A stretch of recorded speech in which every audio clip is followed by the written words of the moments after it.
Yo, what is up, everybody? Welcome back to Reacting the Oshi no Ko. Tonight on episode 7, maybe even more, probably even more of Oshi no Ko Season 2. So, bam! Basically, last episode. So let me explain myself real quick. A lot of people are probably thinking like, oh my goodness, he's alive. He's actually making videos again. It's true, yeah. There's 3 new episodes, and this week is on break, so I'm using this week to get caught up on Season 2. So there's episode 6 is up, right here. This is what we last watched. Pretty much the best thing I've ever seen with melt, just melting everywhere, right? I'd melt. But now there's episodes, let me look.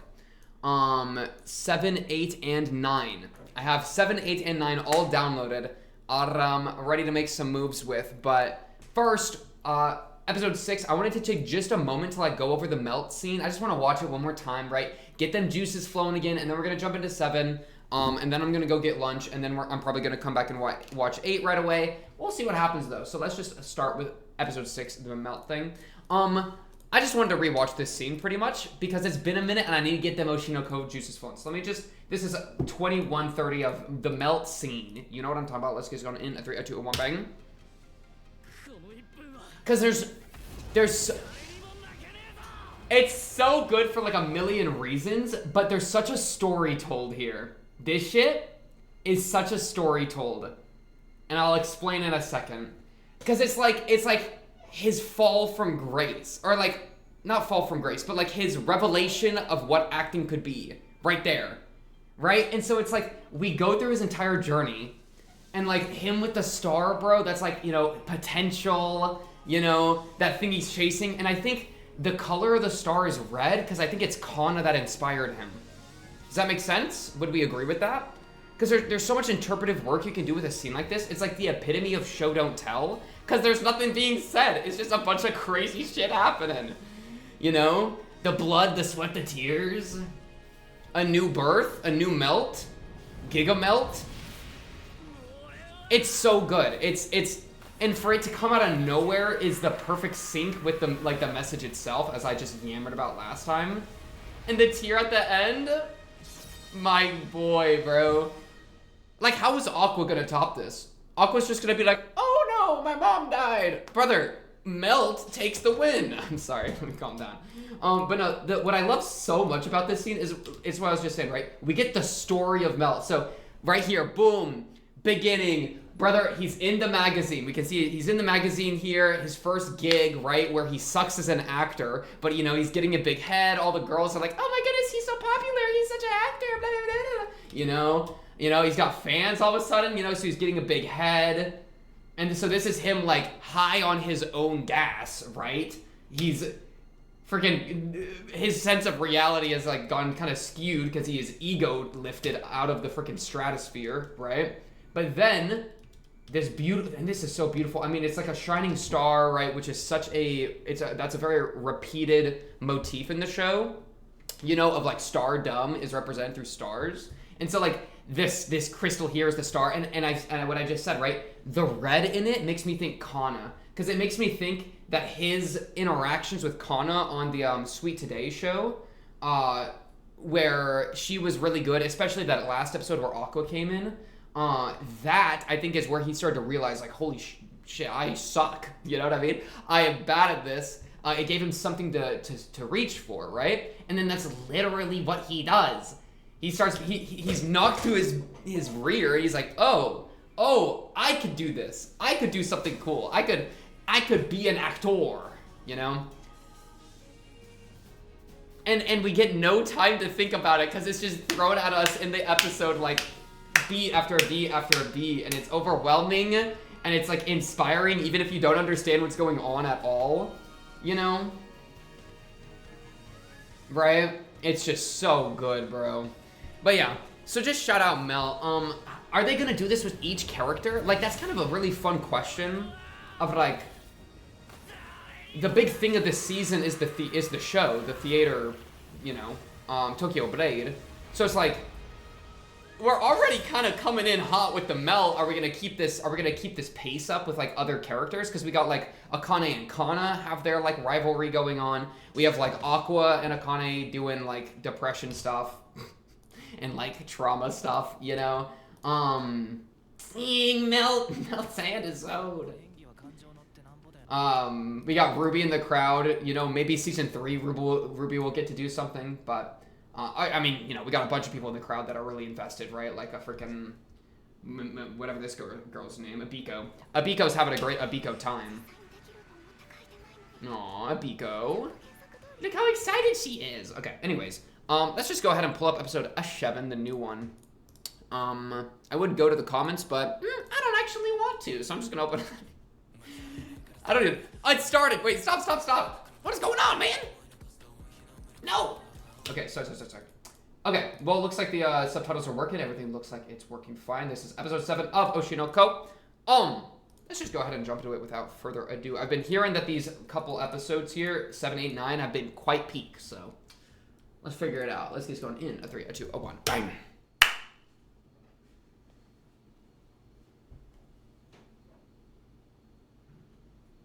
I like how they give me the subtitles in English, but it's still in Japanese. You know what I mean? Like, I can't... Like, I guess I could try to sing to this, but, like... You know what I mean? Lack of I... Well, they spelled I with the, as if it was I's name. But they also didn't capitalize it. What's going on, subtitles? Can we, like, lock in? Anyways, though. This is the first time I've recorded Oshi no Ko in the dentist office. Yeah, welcome to the dentist's office, guys. You like it? Alright, it's a blank template that then you can project onto. You ever think about that before? I was thinking about it. I knows what's up. All right, I'm getting my yap out early, okay? This is so I can focus during the show, all right? I just gotta get it out now. I just gotta talk, yap. Get off of me, bro. Oh, shoot. Okay. Okay, who's next? I mean... Akane, my goodness. I still can't believe they have 2 characters named Akane and Kana. You know what I mean? Akane, Kana. Am I tripping? Alright, never mind. But yeah, are they gonna be next? Is Ruby gonna, or I mean, Aqua gonna be next? I don't know. Let's just see. Or maybe nothing will go on and then the show will end and it was just about Melt after all. Shut up, Melt. Alright, shut up. Enough yapping.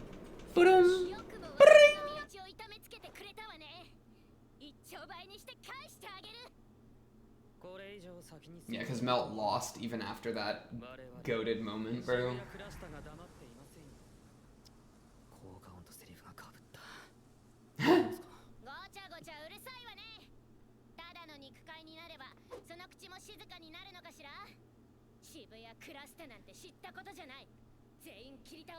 I like how the voice got interrupted by the sound effect. That's such a...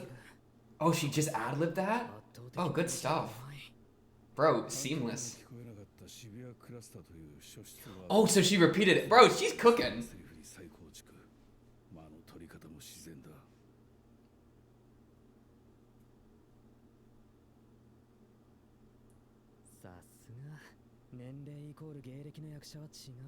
He's putting some respect on her right now, yeah? Yeah. Aww. I've liked this guy. I know he's kind of a creep and that whole thing was a thing, but... he's grown on me a bit during the show.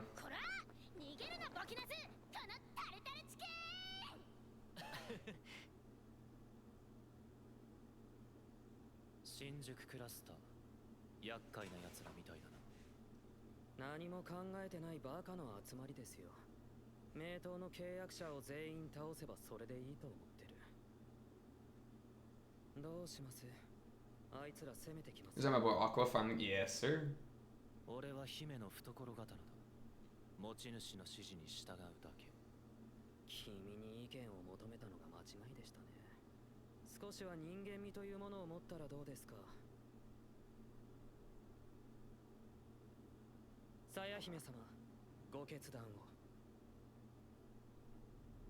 Damn. That is a set piece and a half.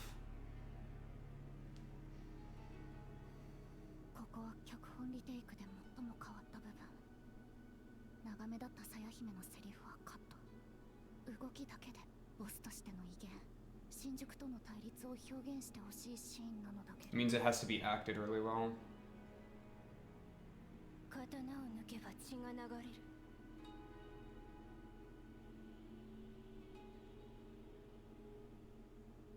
I love we just keep cutting to people like drinking water bottles on the backstage. They're watching each other.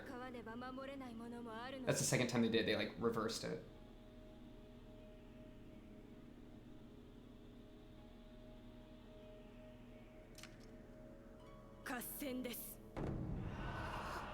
Ooh, she felt it. Okay. カットされたさや姫の思いもこの演技なら伝わる。前の脚本によった矛盾点が全部クリアされてる。あの子すごい。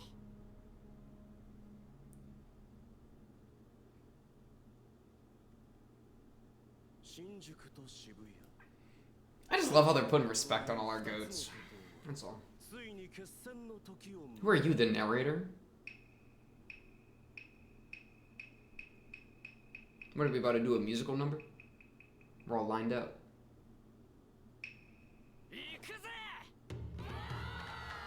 Oh shoot! That moving stage go crazy.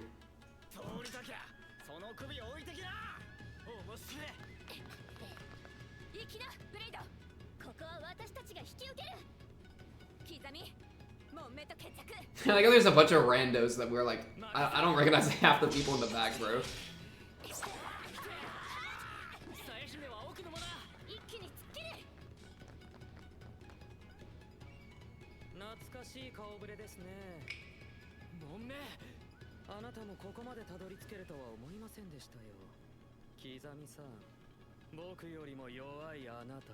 Is it? Yeah, that's Tamil. Yeah. 仲間がいるからここまで来れた。決着つけるぞ。もめ。何度やっても結果は同じです。 I think they're looking at the stage right now. All the people in the front. 俺は敵の大将を潰す。この戦、最速で片付ける。お前強そうだな。その実力試してやれや。 That's funny because they're like projecting to the audience, so they're not even looking up at the people they're talking to, right?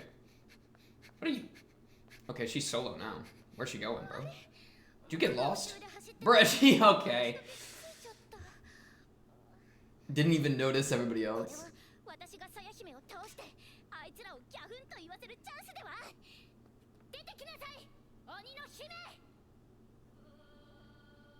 Oh shoot. Holy, what is, dude, what are these sets? That thing's like a giant statue with like a, you see that? Anyways.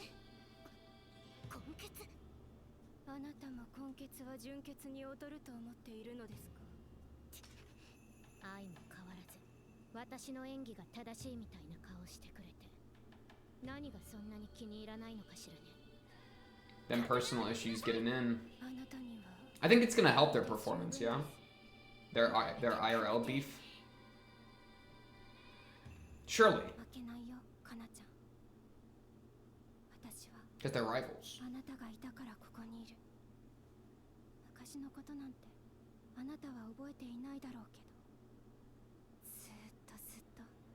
Ooh, flashback? Flashback?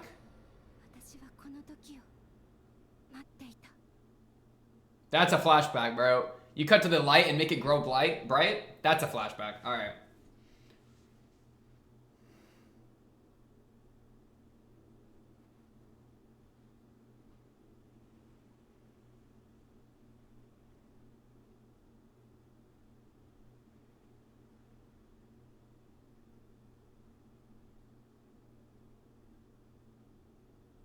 Oh, it's part of a movie. I was like, what's happening to her right now? It was a movie. Okay, my fault. That's so funny. I was fully convinced that was real. She got me, bro. She got me too. Didn't kind of go, bro, as a kid. Okay, that's not a bit strange, but you know what I mean. Oh, you little camera boy. Cameraman, sorry.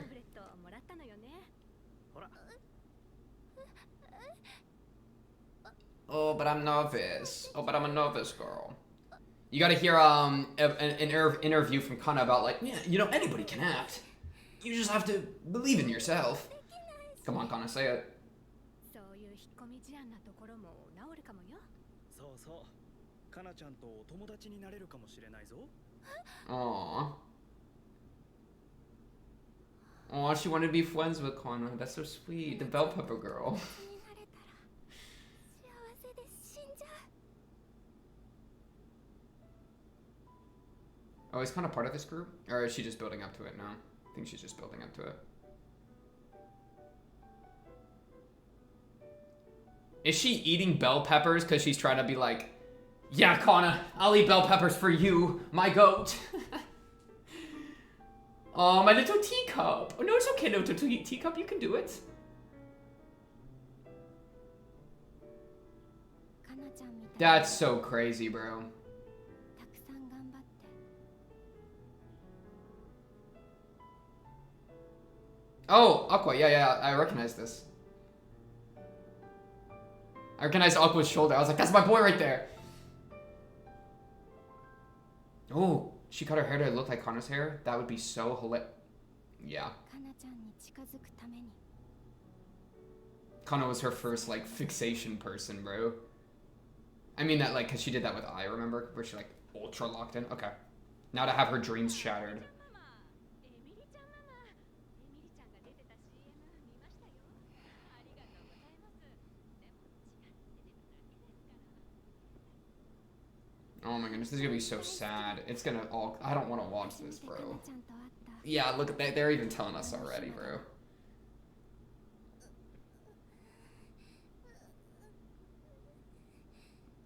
Where... あの帽子は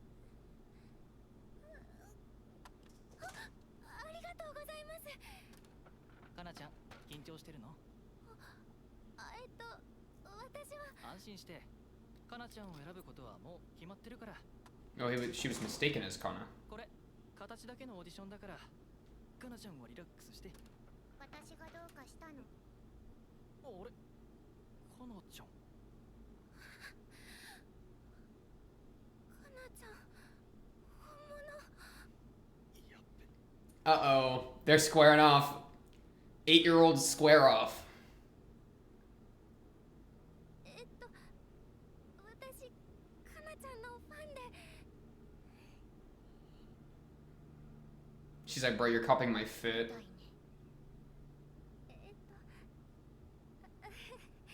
あの人変なこと言うんだよ。このオーディション、かなちゃんを選ぶことはもう決まってるって。何かの間違いだよね。かなちゃんはそんなズルしないよね。 It's not like she's cheating. I mean, or yeah? What do you mean cheat? Okay, let me shut up. 知らないなら教えてあげる。こういうの、歴レースっていうの。一応オーディションしたって体裁で箔をつけるけど、本当は最初から私を選ぶことは決まってるのよ。 Yeah, say how it is. かなちゃんはそれでいいの？いいに決まってるでしょ。仕事もらえるんだ。 I'm okay with it as long as I'm on オー top. ディションっていい演技をした人を選ぶものでしょ。演技を見る前から。わかんない子ね。こんな早くそこそこ演技できてれば誰でもいいの。だったら知名度ある私を使うのは普通のこと。要はお金になるかどうかだけ。いい演技する子役より有名な子役を使う方が視聴率が取れる。だったらそっちの方がいいでしょ。演技なんてどうで That もいい。 insecurity go crazy. This must have been like after she started to really fall off. 違うでしょ。 Like mid-process, you know? じゃあ本当はそんなこと思ってないでしょ。演技がどうでもいいなんて。だってかなちゃんは分かったようなことを。何よその帽子。バカみたい。私はあんたみたいなのがいい。 Dang, she lashing out.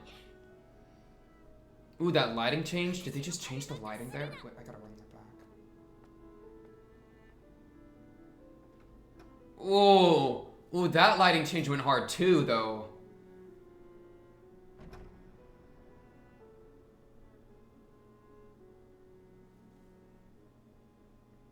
Dang, she beat the hell out of that hat with one punch. Kana's strong as hell. My goodness, Kana. どうしてそんなこと言うの？ Psychology? Why are you going to the psychology bookshelf? Oh my goodness, she's a menace. Let me understand human behavior. Then I will crack the code. Akane, go to 3rd grade class. たくさん勉強 Go to 3rd grade, bro. It's lunchtime. Don't get your chocolate milk. That's so funny. That's so funny. She's like, I can understand people. Let me crack open the books. Oh, man. Oh, let's see. I diagnosed you with insecurity disorder. You know what I mean? 怖かったんだよね I mean, fair enough. I just think it's funny she did that when she was like 8 years old or something. You know what I mean? Like, what are you doing?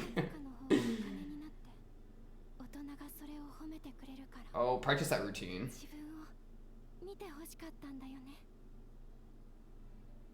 必要とされたかったんだよね Damn, that's real. Oof. 星は一人じゃ輝けない You need people to look at him? 星を照らす存在になれたらって思うんです周りと歩幅を合わせて息を合わせて周りが求める仕事をちゃんとこなしてみんなと The Kamachi squad. 生きていこうと思ったんだよね Oh! そんなのダメだよ Oh! That cut went crazy. 私が大好きだったかなちゃんをもっと身勝手で Ooh. Not a support character. Okay, 照 okay. らす存在なんかじゃ She was the star. 自分自身が眩しく輝く太陽みたいな演技してたよ I like that mentality, actually. 今のかなちゃんは嫌い She's like, do you think she's like compromised? 周りの大人に潰されちゃった Yeah.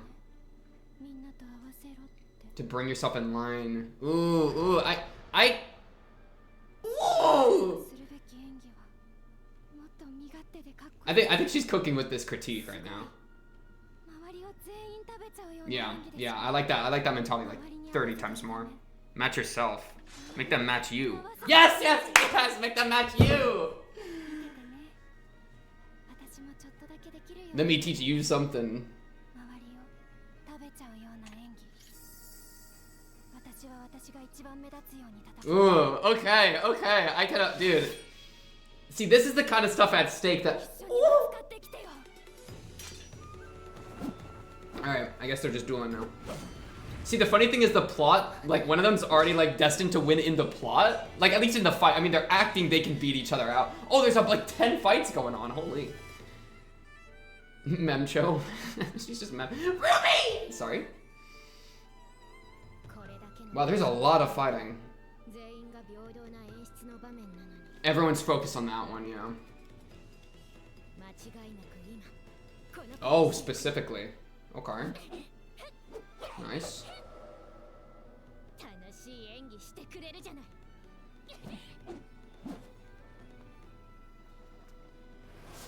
まあよくも生き生きと What are you doing, a backflip? Oh, she just need to dance real quick. I get it.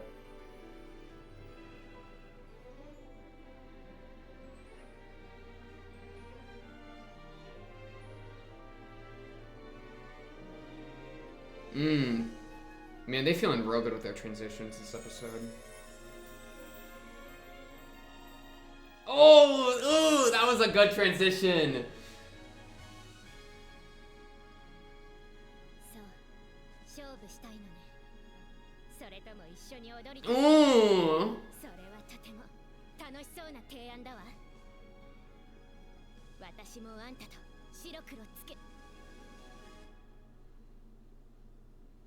Ouch. You not ready to face that yet?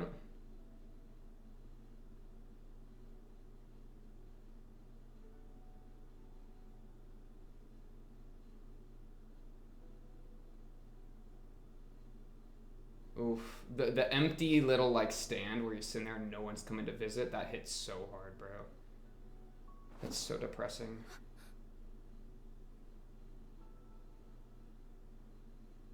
なんで急にやっぱり有馬はいい受けをする。前に出た黒川に対し有馬が一歩引くことで黒川の存在感が増す。黒子のように存在感を消し舞台装置に徹する。 Yeah, she's scared to like match the energy. 正解。ディレクション側からしたらこれほど使いやすい役者もいない。 Or I know she's matching the energy too well that she's not giving her own energy. Yeah, she's playing the part too well, right? Then you should let her do it. Dang. Okay, no, yeah, I hear you.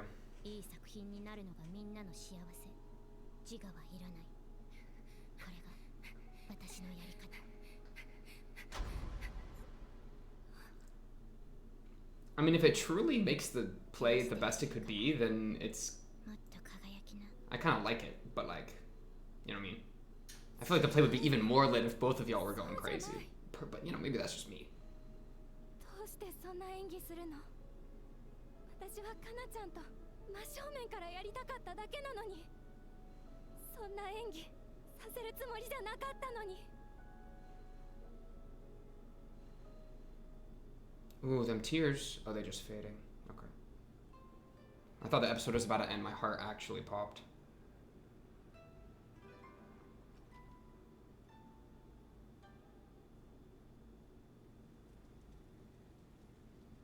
Hello? The cinematic bars, like everything just changed. Ooh, it's like the eye was the moon. Okay, okay, more of that, please.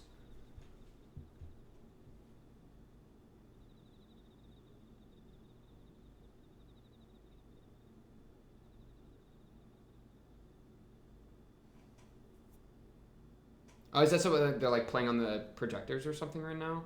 While they're doing like another set?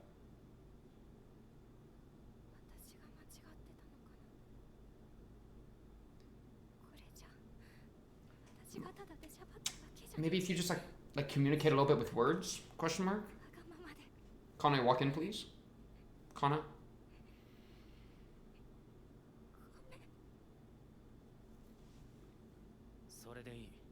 Oh, okay, where are you?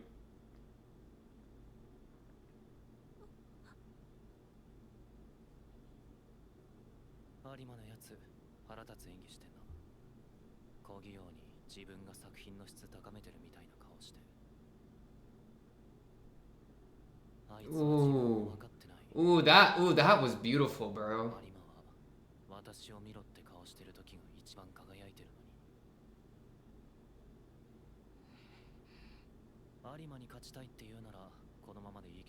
No, she wants to beat her at her best, bro. She wants to elevate both of them. Yeah. Good mentality. Yeah, ooh, yeah, that's a good way to put it. Yes, exactly. Now they're ending the episode. Oh wait, I have 2 more episodes because I waited so long. Who's the winner now? It's me. See, I should be delayed more often because I just get to jump into the next one. Did I say 18? Brother, that was episode 7. Oh, because it's season 2. I get it now. It's such a funny mix because it's like if you truly like she's trying to elevate the play. Is that not what the actor's supposed to do? You know what I mean? Because like, yeah, like that's kind of the right move. If I'm gonna just take her, I'm gonna take her expertise. If it truly is the case that her pulling back elevates the play, then how is that not the best thing she could do? You know, and I mean the counter would be like, man, I forgot how good this song is, bro. The counter would just be like, well, she should like perform herself, right? She's trying, you know, let her be her kind of deal. But if it interrupts the play, then she kind of shouldn't. I mean, not the time nor place, I guess. I guess it kind of calls into question, like, what are you there to do when you step on this stage, right? Are you there to, like, get attention for yourself? Are you there to take control in some way? Or are you supposed to try to add on to this, like, creative project, right? And I mean, when you give those options, I mean, one is selfish and egotistical, and the other one is, like, the selfless thing to do that makes the best experience, right? It's kind of like one of these things would be conventionally disregarded and like said to be the wrong thing to do, while the other one would be the good thing to do, right? You know, you're supposed to be selfless. You're not, you know, ego and pride have negative connotation most of the time. And so this shot went crazy, by the way. This like stage. But point being, right, like it's funny because they're treating this like a bad thing, right? You know, oh, she's withdrawing, you know, she's not giving her performance that, you know, Aqua and Akane are like want her to give. But like her rationale for doing so is like so good. I mean, she has a really solid rationale for acting the way she does. Kana, I mean, right? Right? I should give a performance that supports her. I mean, yeah, she's putting herself down to raise others up, but it amounts to, if you like utilitarian it amounts to a greater product overall, which is that not the thing that is what we're looking for the best, right? Because otherwise you're putting yourself above the play, right? If Kana decides to be the GOAT herself and decides to give a performance that only supports herself, right? That draws attention onto her, then, I mean, is she not just like parading herself around? You know, and that's conventionally a negative thing. So it is, and I mean, this was a great point, right? From a director's standpoint, she's doing the best thing you could be doing. This is the right thing to do, you know? And so they illustrate that so specifically, but that's not what a couple other people in the cast want, including, I think, Kana. I think she's lost the confidence to act that way, where, like, you know, she wants to, right? Right here, right, that thing. The Kana-chan I loved was a more selfish and overpowering actress. She wasn't someone who lit up the stars. She herself did acting that was like the dazzling and shining sun, right? I think that's what Kana wants to do too, but, right, she was squashed and put in line because she couldn't, like, keep up the pace as she grew up, you know? You need to make them try to match you. Man, it's such an interesting conversation, right? And that's, I mean, again, this is what Oshinoko I think does the best, right? It's the peak of this show is it puts a spotlight on questions about performance that like I've never really considered or seen asked before, because the show is about performers, you know? The question of, as a performer, should you try to make others match you, or should you try to match others, or is there a middle point, a mean in between that you should aim for, right? And we are currently dealing with two opposing sides on the issue. I think that the way the narrative is going is the answer is going to be that she needs to shine herself, right? That's just where it's pointing pretty obviously, where like we got Akane and Aqua both saying we're going to pull her to this, in that case we'll drag her forward into the spotlight, and Kana herself seems to want that, but has given up, withdrawn, compromised in order to get work, you know, because she had too big of an ego and she was knocked down a few pegs, right? So now she's having to climb back up, you know? And so we are kind of being told, like, no, you should parade yourself. And yeah, I don't know, it's a really interesting back and forth, right? I personally would probably have to advocate on Akane's side. That'd probably be the side I would take in the matter. But I would have to accept in doing so that a person should put themselves above the play. They should put themselves above the creative project, their own acting, right? They should highlight themselves and perform for like a selfish reason, even if it damages the play. That would be the stance, right? Because that's the stance with Akane, you know? That's just, you have to bite a couple bullets if you're really gonna send it the full way. I don't think Akane's thinking that far ahead, right? I think she's just saying, like, I want you to sparkle in a beautiful way, the way that I saw you when you were a child, the way that inspired me to even take up acting, right? Akane's got all of her emotional reasons, but like, if we actually kind of try to break the point down, it's a selfish acting that I think is putting yourself above the play. And I would agree with that, purely because I think being selfish is good. But I think I have a position on that is a little different than the kind of conventional positions, where, you know, usually selflessness is a good thing, selfishness is a bad thing. I don't think that way that much. I mean, you know, everybody thinks different ways, right? So I'm not going to be like, oh, I'm different. I'm a contrarian to the common belief. It's not that deep, bro. But yeah, so I would agree with Akane, but the reasons I agree with her aren't even emotional. I mean, it's just Kana should do what she wants to, and I think this is what she wants to do, bro. And that's why, like, this is such a good point. I think Aqua says this, yeah? Yeah, she fails to understand herself. That's exactly the issue. Like, because if she understood herself, I think she would realize that she wants to be seen, right?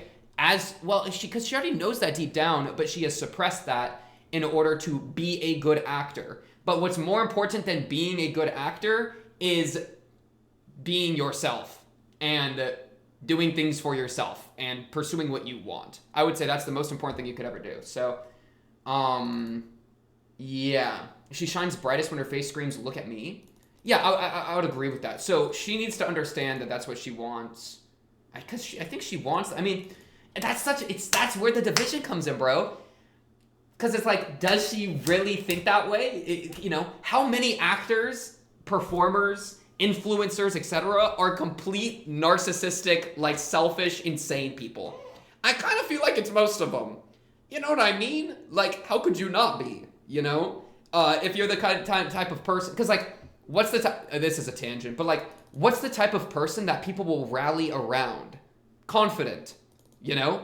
People don't rally around those that compromise and withdraw and are reasonable. People rally around those that force them to match them, right? This is like the thing that people, idols, bro. Idols don't say I'm wrong. And if they do, then a lot of people stop listening to them, right? I mean, you can see that everywhere. And so, yeah, I don't know. It's like, I think that this is what Kana should do, but I also think that this is feeding into like a narcissism, and I use that word kind of in big air quotes, but like a egotistical, prideful, selfish-focused mentality that most actors, performers, influencers, etc. Have in the first place, right? So, yes, that's basically my shot on that. But it's such a great question to bring up, you know? So I love that it's being asked in the first place, you know? And then there's another point that I felt I really got, where's the shot that made me think it?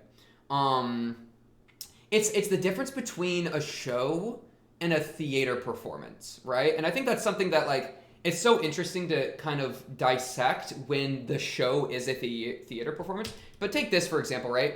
Like, right now, I can pause this show and I can look, okay, there's a fight going on there, there's a fight going on there, there's 4 fights going on. I can rewind it and rewatch it and, you know, oh, these people are holding staves right there. They're long sticks, you know? And they're banging them against each other, pause, right? And there's all this stuff going on. But, I mean, look at this, right?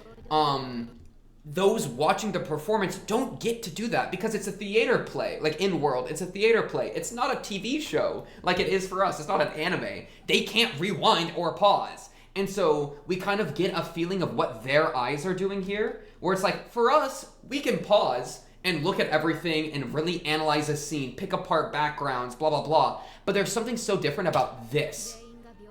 We are pulled in. Your eye can only go to one location. And it's so, my favorite thing about that, because, you know, I've gone to theater plays before and I've really, really enjoyed them, like, you know, Broadway or whatever. I've only been to Broadway once. It was lit. But what's so cool about that is that there's so much you're not noticing all the time. And because there's so much you're not noticing, it opens up the world way beyond what is normally there. Because for this show, for Oshi no Ko, the anime, the TV show, I see everything, right? I can pause and I can hear every line of dialogue. I can see every scene. I can see every action. If there's something I miss, I can rewind. I can rewatch, right? I can fully understand the machinations of what appears on the screen. In a theater performance, you don't get that luxury, but that luxury, I think, can kind of wound the immersion and wound the experience, right? Because if you're sitting in this audience and these, you know, oh, there's so many people fighting, you're looking around, it's like you're actually in a battle, right? You can't stop and see who wins or loses each fight, right? There is 4 fights going on, and you are panically looking around each. I mean, that brings you into the experience so much more than like me sitting here and I can go pause and I can actually look back and think, okay, how's this fight going? Okay, how's this fight going, etc., right? Like, it's a completely different way of experience. And so I feel like we're getting a little of that. I mean, this shot specifically where we got, boom, it's like all this stuff going on, but the eye focuses here. And then it's like said that she's like stealing the show. She's like the big actress of the moment. This girl's the star, right? So it's kind of this, it's kind of being played with, that idea of like what can be focused on. But I think there's like a deeper commentary you can do about the difference between television, a movie, something recorded, something that, you know, you have so much control over as an audience member, versus something like a live theater performance where, you know, it's like a really great example. Like, if you're ever watching a theater performance, facial expressions will appear and disappear so fast. You know what I mean? It's like somebody will like look to another person and like it is pure happenstance. If you're looking around, there's like 20 people on the stage or whatever. They're all looking at different people and each person is doing a performance in that moment, right? And so if you catch something, if you catch a really interesting glare or like a smirk or something, then it's like, holy crap, I noticed that, right? And that experience doesn't hit as much with an anime because you can just go and, you know, rewind, right? And there's also a point of like, usually in an anime, things aren't so overwhelming where there's 4 fights going on at the same time. Like, it'll cut between each one. It'll give each one what it's owed. But there's something very different in a theater performance, right? Where we don't have these reaction shots where we can see, oh, this is how this person's feeling. Oh, this is how this person's feeling, right? But it's like always, it's always a reaction shot, you know? You can, it's so fun. You can focus on one character and their journey during the entire thing, and they will have a completely different 2 hours of performance than every other character, you know? But in the moment, you have to decide what you give your attention to, right? And that makes you participate with the show in such a different way. So that's what I love about theater, and that's what, you know, there you go. There's my love for theater coming through, because I really have quite enjoyed the theater performances that I've gone to for that kind of reason, right? Because it really draws you in a way that's unique. And that can also apply to other things, right? Like pretty much anything that's more of a live format, right? Like, I don't know, like D&D. I don't know, I've been playing a lot of D&D recently. It's the same kind of thing, right? Where it's like there's always conversations going on, especially if you're at a live table. And so there's so much to be gained in that way. Of constantly having to like focus in on elements, right? And the risk of missing something shows you and forces you to deal with how big the world is, how much there is to miss, in a way that an anime, TV show, movie cannot do nearly as well. There we go. So yeah, I really, really liked that, and that's something that I really felt that the anime kind of played with a little bit. I don't know how intentionally. Anyways, though, what else happened in this? I'm really liking this guy, whatever his name. Freaking, Monmei? Is that him? I think it's Monmei. Where I just like when they put respect on other characters, right? He was putting some respect on Melt the other day, and now he's putting some respect on Akane here. You know, that's just fun to hear, because obviously I like her. Hearing him say, dang, this girl's kind of the GOAT, makes me think, damn right, that's my GOAT, you know? So that's good mentality. That's just good. I just enjoy that. She do be acting. Trying to think if there's other stuff kind of in teacup. It's funny that it is really kind of a funny thing how Akane, as a character, we've seen, but with Ai, has that like tendency to like become others, you know? To know that she did that with Kana when they were kids is crazy. It's funny because it's perfectly in character with Akane, and it's terrifying. You know what I mean? I say terrifying and then Aqua appears on screen. Yeah, that's foreshadowing. But yeah, I mean, I don't blame Kana for this. She's a kid and, you know what I mean? I don't care. So, spit your truth.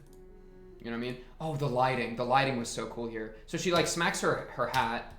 Did the lighting change or was I tripping? Wait, did she say Baka Mitai or something like that? Wait, I actually recognize that from Baka Mitai. The song. Goated song.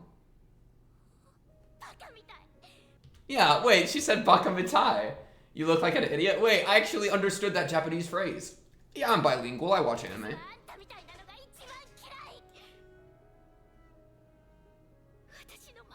I'm purely looking at lighting right now to see if they changed the lighting mid-shots or if I'm tripping. They did here. Okay, I must have been tripping with the first shot. I thought they changed it when she smacked her hat. I thought the lighting outside changed.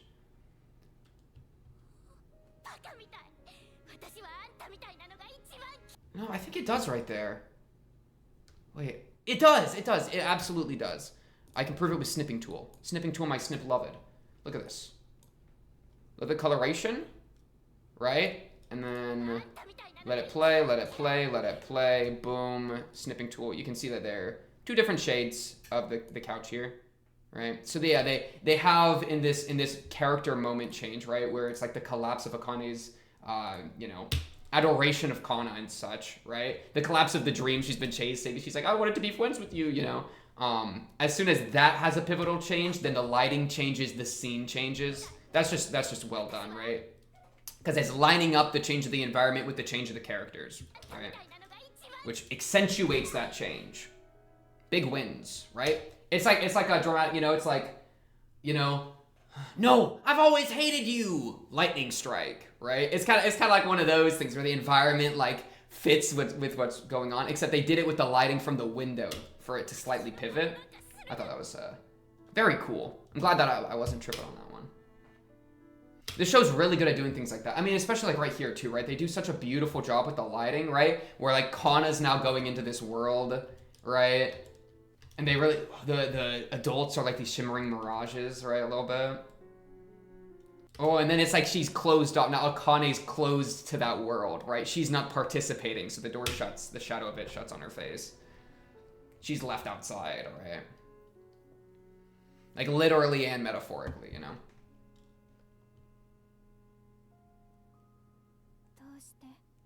And she's like, dude, that's crazy. Imagine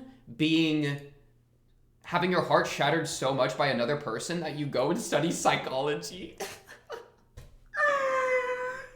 You broke my heart. I need to understand why. That's real.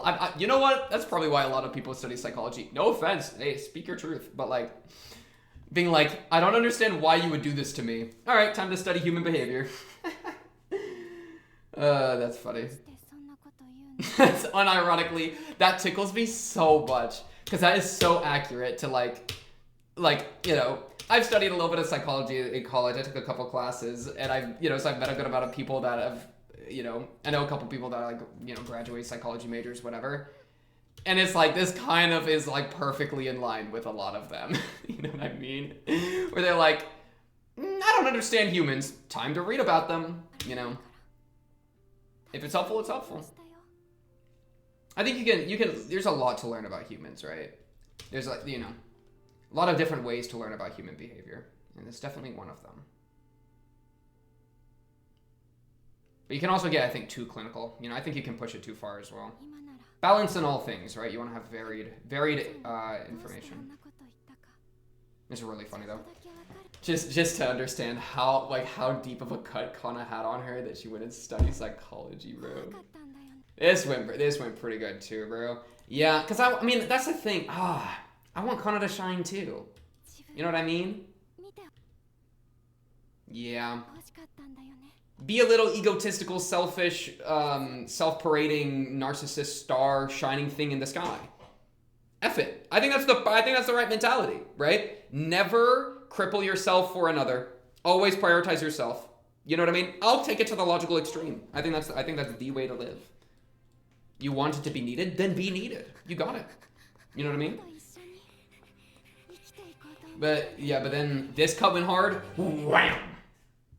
But that's wrong. Oh shoot, I got the line wrong. But that won't do. What did she say? I'm hoping to become someone who can light up the stars. You matched your pace to those around you, synced up with them. Lots of feet. And effectively did the jobs they asked of you. You plan to live your life together with everyone, right? But that won't do. That sort of acting is all wrong. More selfish and overpowering, you know? No, okay, this will probably be my last thing for this episode, that I'm gonna go eat lunch, and then I'm gonna watch episode 8, probably in the same video, because we're feeling a little lit tonight. I think I think there's the reasons that I've already said about why you should, like, be a star, you know, for yourself, the selfish angle, that's already one thing, but even just for the, like, utilitarian, for the best performance, for that angle, I still kind of think you should overpower as much as you can, because if two people are trying to overpower each other on stage, won't that just make them climb to even greater heights? That's kind of the energy I get, right? That in doing so, that's how we truly maximize the quality of the play, you know? But I think also, if that ends up being true, it's actually maybe, I don't know if I actually like that. You know what I mean? Because the entire point is that she is putting the play above herself. She's putting her role as an actress. She's following the whims of others instead of her own whims because she's trying to like compromise and do what's like the right thing to do. So if she does the wrong thing and then the play benefits, then then she was wrong, right? Then her execution, it's like her putting the play above herself was actually bad for the play, which is kind of, you know, I don't know if I would like that point, because then it's like, right, then it kind of gets rid of the dilemma, because the dilemma is her or the play. Which do we prioritize? And so if she prioritizes herself and then that helps the play, then the question's answered that you should prioritize yourself because it also prioritizes the play, you know? So if they clash a little bit and it slightly, you know, dims the light of the play, but it shines a greater light on Kana and makes them both like feel more fulfilled, I think that's great. But if they both get, if you can't have your cake and eat it too, you can't pose an argument of the play or the character's own will and then have both of them win, or else you kind of remove the argument entirely. And I find the argument fascinating. So I don't know exactly how they're going to run it. I mean, that could also just be an answer that you should prioritize yourself, and in doing so, you're also making the play the best it can be and having it reach even greater heights. You just have to understand that you've given an answer to to a question that I think doesn't necessarily have one. This shot is beautiful, by the way. I love watercolor. I love paint. Yeah. I love sniffing paint. Anyways, imagine if Ruby gets to be a character. Sorry, just gotta throw it in a few times an episode to keep her relevant. But yeah, really good episode. I don't think there's really any other really big things that came to mind during it. Baby, you know, I can say that Baby Akane and Baby Kana are really cute. Baby Akane especially was like very endearing. Oh, you're just shy baby. Oh, you're just sweet. You know what I mean? But, anyways, let's just go on to the next. You know what I mean? Yo, what is up, everybody? Welcome back to Identity. Wait, I don't need to do any of that. It's literally the same video. Yeah, okay. So I just watched episode 7. Now, time skip a few hours forward. Now I'm about to watch episode 8. Forgot. I'm literally, yeah, it's like, I don't need to redo the intro. But you already know why you're here, all right? We just watched 7. Stuff got crazy, okay? Shout out Kana. Shout out Akane. Shout out Childhood and such. But yeah, I can just kind of jump into the episode. Yeah, I don't need a recap. We were just there. All right, bet. Episode 8. Let's just get this going, yeah? You know what I mean? A 3, a 2, a 1. Bang. Dang, I feel kind of good just getting straight into it. Wait, I kind of like that energy, bro. Oh, look. I get, English. I was just complaining about that a few hours ago. For you, a few minutes ago. Unless you paused the video. All right. I should probably read them a little bit, huh? I mean, I have read translations for this already. It's just kind of sometimes here, sometimes there. Yeah, them Fatal Flaw. I mean, okay, what are we expecting out of this episode? Well, Aqua said pretty clearly we're going to try to push Kana into the spotlight. Or, like, get her to, like, want to pursue the spotlight. So that's what I am most expecting. I assume they're going to be successful, right? I feel like there's no way that they don't have a really beautiful moment of, like, Kana being like, oh my goodness, maybe I can take the spotlight, you know? And, like, enjoying that. Yeah. I'd be very surprised if it didn't. If it wasn't a positive, development for, her. I could see it being, like, the negative ones I'm expecting would be, like, Aqua, right? And him pushing himself too hard. That's, like, the stuff I'm worried about. Not as worried about this Akane Kana situation. But hey, we're about to find out, right? Them pains go deep. You know what I mean? All right. Shut up. Yoshino co-starting. Shut up. Episode 8. Yep. Get a melt. Get a melt. Get a melt. Get a melt. Oh my goodness, look at that. The coloration there is so cool.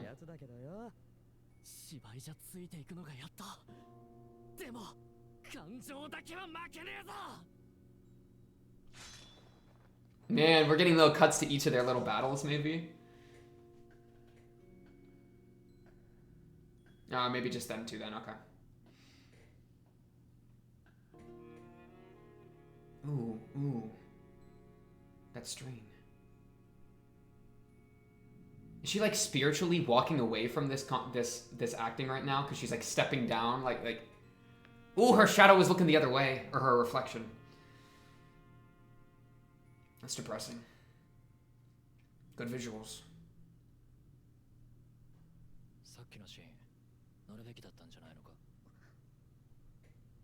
Oh, even Blade himself is saying it. 黒川茜も主役食ってやるって演技するし、みんなが好き勝手やってたら舞台はまとまんないでしょ。一人くらいは調整役やらないと。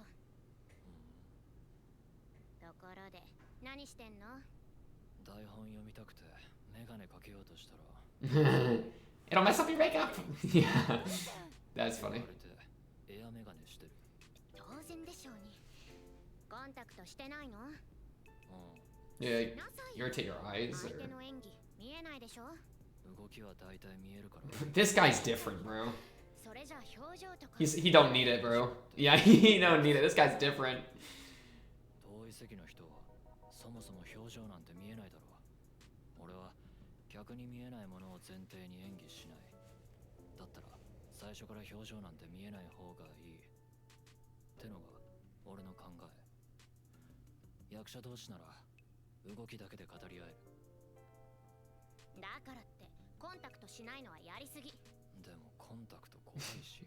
そっちが What do you mean scare you, bro? 一流の人間って総じてどこか変なのよね。で、なんで今さら台本チェック？黒川が乗っててこのままだと食われるからな。Brother's intimidated. He gotta lock in. このシーンアドリブ入れるぞ。 Ooh, he feeling spicy. そういうのはもっと事前に。お前ならどんなアドリブだろうと合わせられるだろう。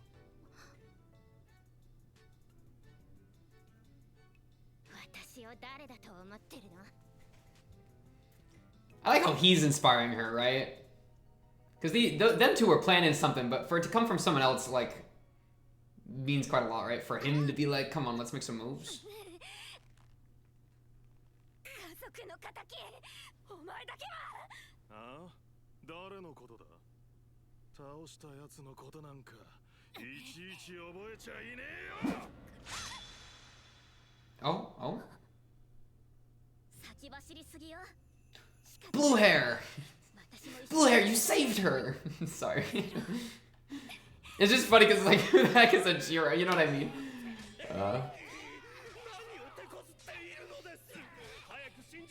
Just for them to be, yeah.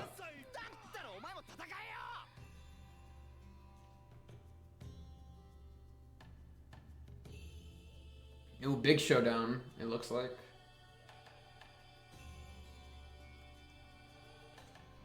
This thing go kind of hard. They're really letting it extend, right? Really letting us feel it.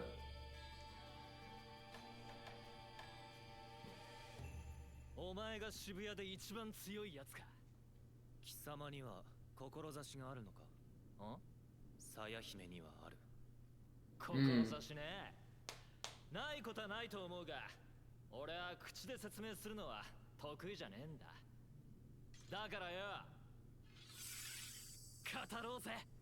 俺たちの刃で。いいだろ。 Show me some cinematography, brother. 劇団ならないの看板役者。一つ一つの所作に感情が乗っている。 It is crazy how much he transforms, man.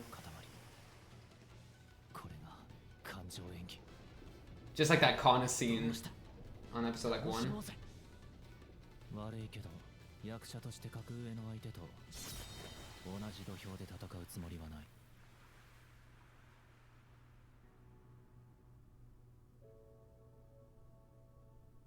ほう、無感情。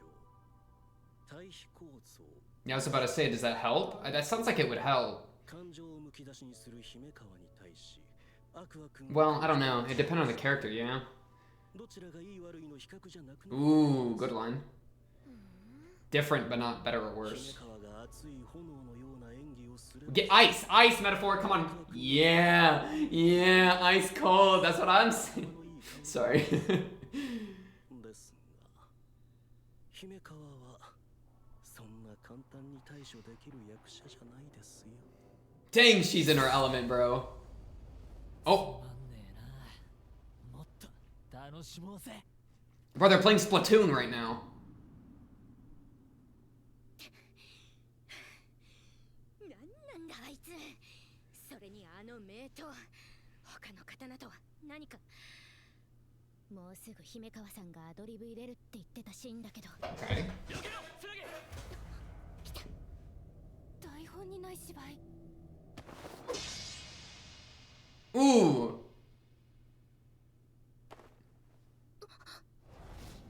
Whoa!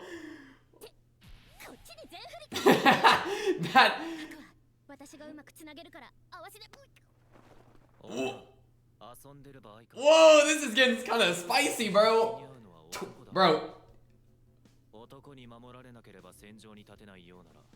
I bet like a bunch of members of the audience just started like being like, I'm shipping that, you know, like 30 million people just got excited about it. こんなに柔らかいか。 Damn, what is もう少し鍛えた。 That's weird. That's weird. It turned into like such a random scene all of a sudden, bro. 女を命を落として守る。 And that characterizes him with the princess. 俺は絶対に負けるわけにはいかないのだ。 台本に交流。アクアってこんなに受けがうまかったんだ。何よ、女ってなめないで。 That's so funny, bro. 知らなかった。こっちから無茶をすることなんて今までなかったから。みんなが好き勝手やってたら舞台はまとまんないで。 Mind change? Mind starting to change? 調整役やらないと。 Let's see. いずれにせよ、俺はお前に危害を加えるつ Wow, get underestimated.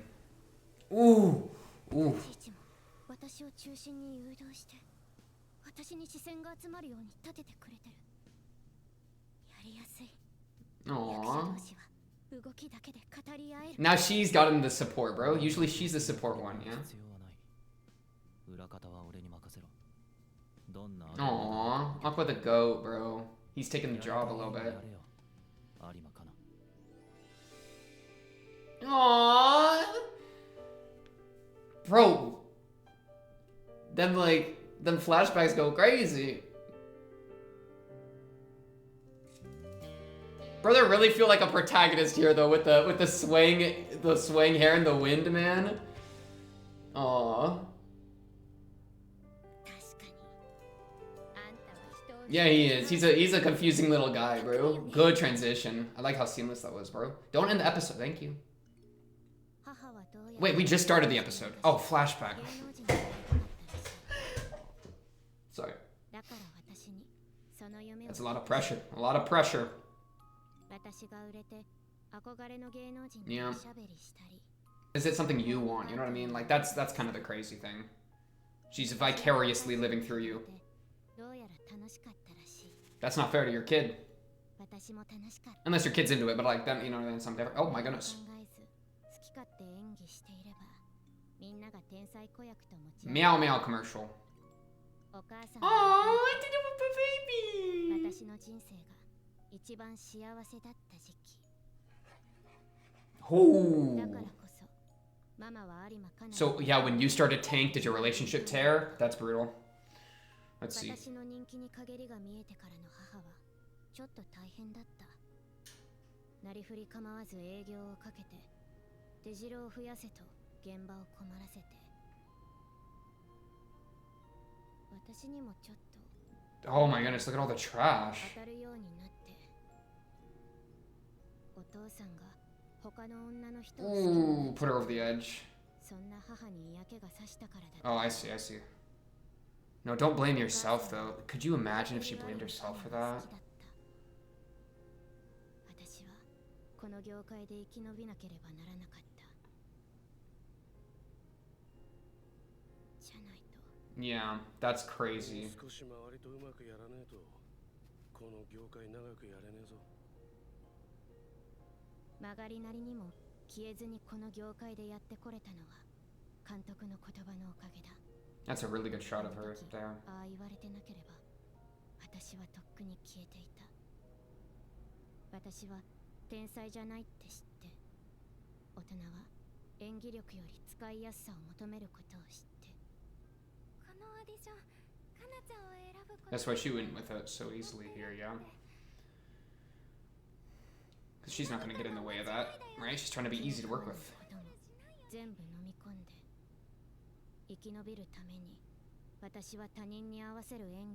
Mel is in there! Yes, Melt! No, get on the stage. Come on. No! But you gotta do what makes you happy.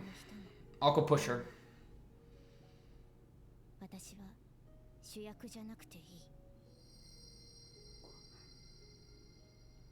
From behind, give her a ha. Yes! Oh, you got a new light. Oh, that's good. I like that even more. He's letting her be the star, bro. 剣の役柄は天真爛漫な戦闘狂だ。縮こまった演技じゃ映えないだろ。まあ、それもそうなんだけどね。でも好き勝手やったら周りの迷惑に。周りの奴らがそれを見たいって言ってるんだ。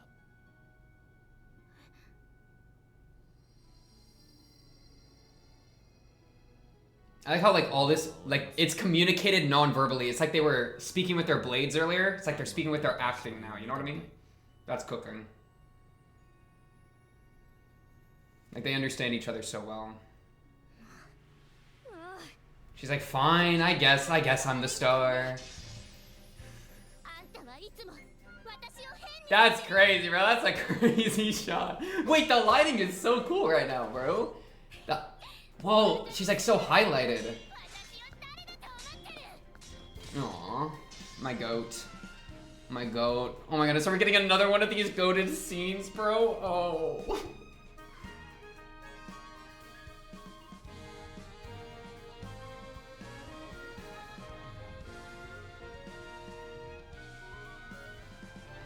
Damn, everyone like, damn, what's going on over there? Ruby, get on stage! Yes, Ruby! 商業的に分かりやすい泣き演技がクローズアップされがちだったけど、有馬かなはこういう演技で一世を they're remembering her glory days, bro. She's back. She's back. She's back. スターの演技。今まで便利な役者だから使っていたけれど、枯れてなかったの。I made a drastic mistake in my use of her. かったんでしょ私の演技 Aww. That's really fun for Akane too, like, cause that's the thing she was so inspired by, so she's getting to see that again. Yeah. Oh, whoa, what does this mean? Whoa. But no, that's exactly what I meant. Yeah. Bro, I love how they're doing her lighting. She's so like sparkly, bro, like dazzling.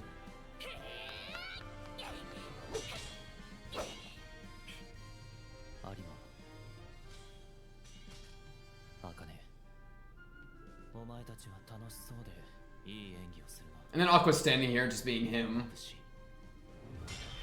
We still got someone to, we gotta fix, yeah, exactly, we gotta fix Aqua now. Now it's Aqua's turn. No, bro. No, bro, look in your eye literally is dazzling. Come on, man.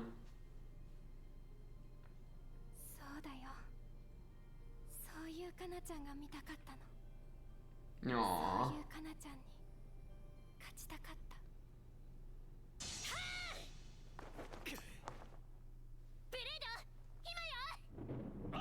Ooh, oh, them effects though.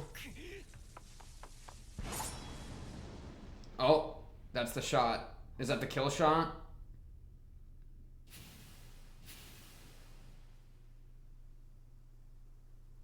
Uh-oh. Alright, here comes the part I was worried about. This part of the play I'm worried about for Aqua's sanity.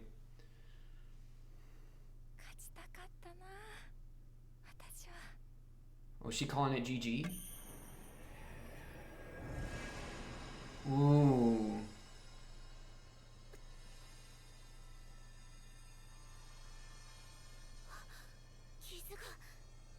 Healing magic, man. I thought that was real for half a second. I forgot they're playing a...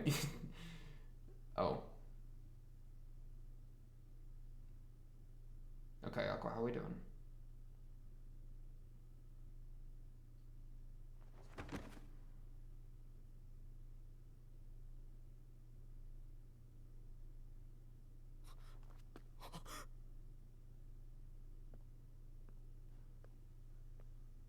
刀を取れ。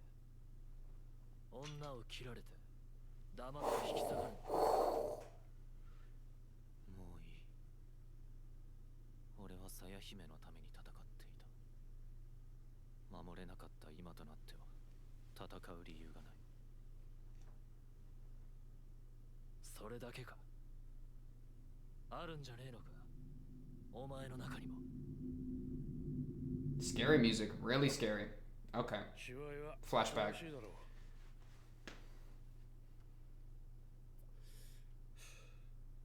う。でもお前は楽しい時ほど苦しそうな顔をする。 Yeah, because he doesn't think he deserves to have fun.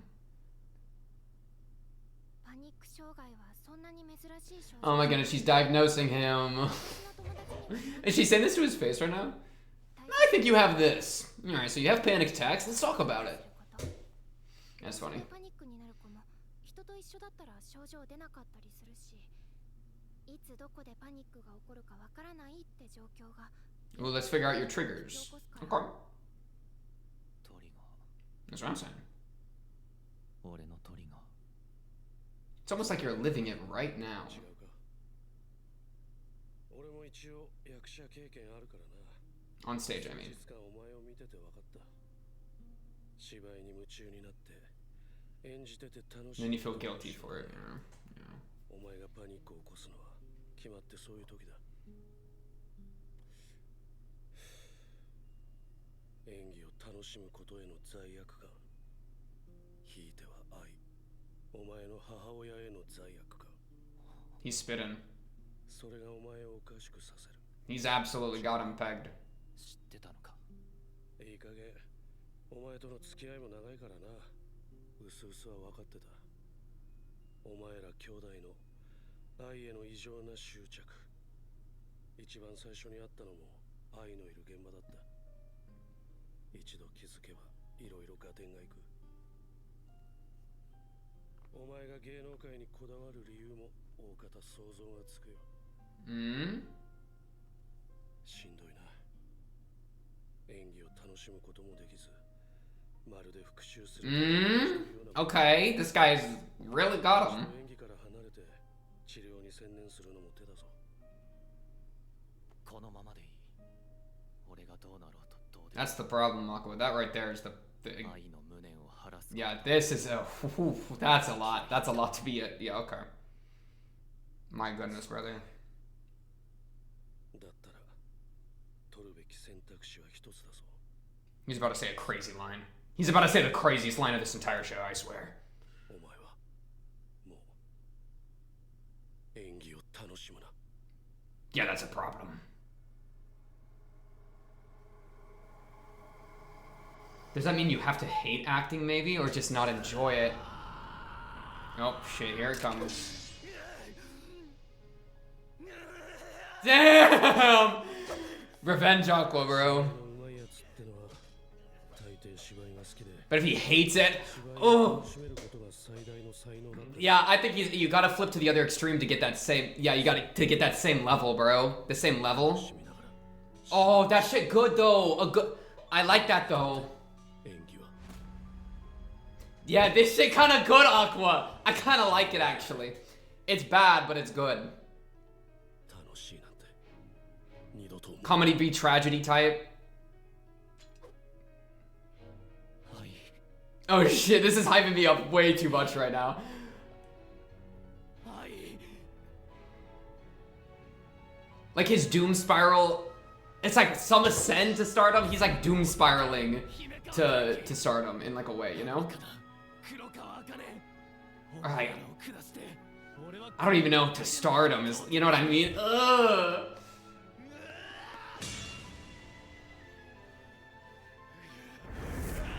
Oh, he's literally crying right now. Is he biting him? 何もいらない。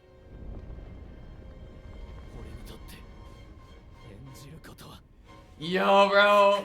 That bite's in the script, right? That bite's in the script? Can we confirm? Can we confirm that the bite's in the script, please? Like, oh no, bro. I like that energy, bro. That's the craziest thing, because I absolutely agree that pain can equal like creative genius. That's absolutely true, but it's not necessary is the really important thing. But like think like Van Gogh, right? Literally like bye-bye ear, killed himself, you know? That is Van Gogh, right? I'm not getting confused. But like, brother suffered, and his paintings and art is hailed as like genius, right? I mean, you can ascribe that to so many people, right? And there's something about suffering that I think a lot of people find like romantic or like incredibly beautiful, you know? And so for Aqua to full send that shit is crazy. Some people love acting, but some people like suffer acting. Oh, that shit kind of hit though. Like, I prefer that, bro. I think that's a more interesting performance, you know? Because everybody, like, love is easy, bro, but pain's crazy, man. Like, oh my goodness, my phone's at 1%. You're useless. Goodbye. For my notes, I don't need notes. That shit good though, bro. Or like, I'm reminded of a quote by I think George Orwell, who wrote 1984, if I'm not mistaken.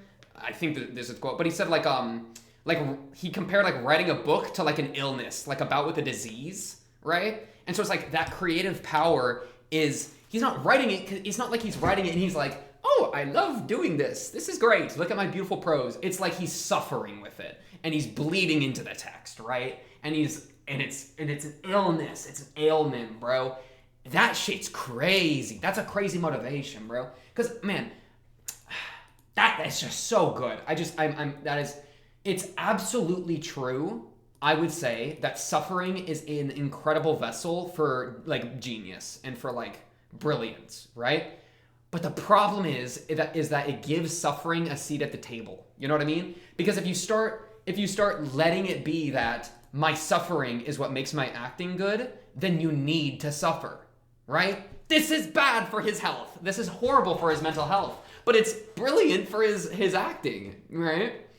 Because like now if he like does this and he's then rewarded in like stellar talent, which it seems to be that like this shit kind of got me locked in, right? Oh my goodness, him like this goes so hard, bro. I'm not even hearing it and it's going so hard just looking at it, bro. Is this peak?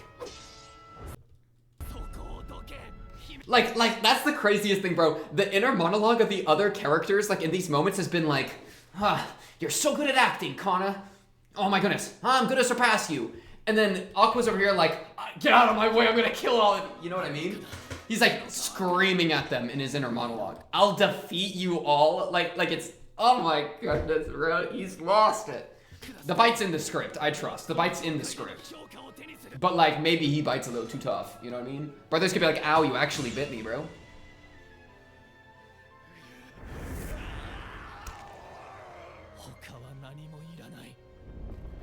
Oh my goodness, it's so good.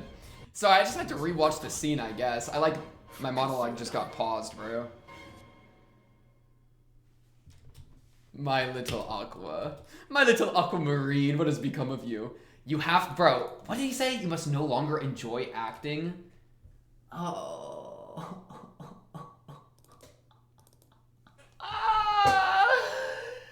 It's a painful, exhausting one, bro. I kind of want that quote. Oh, my phone's, it's fine. I already explained it, the Orwell one. Right, but like painful, exhausting, that's exactly the type of like sentiment that I think was expressed in that one. Those good at performing nearly all love doing so, and their ability to enjoy acting is their greatest gift of all. You must take the opposite course. Suffer as you perform. For you, acting is something painful and arduous. Never think of it as enjoyable. The bad ending, but it's such a fun ending. You know what I mean? Because now that he's taken a step in this, he's experiencing like an acting that is painful and like that he suffers doing. And it's gonna be brilliant because it just is brilliant.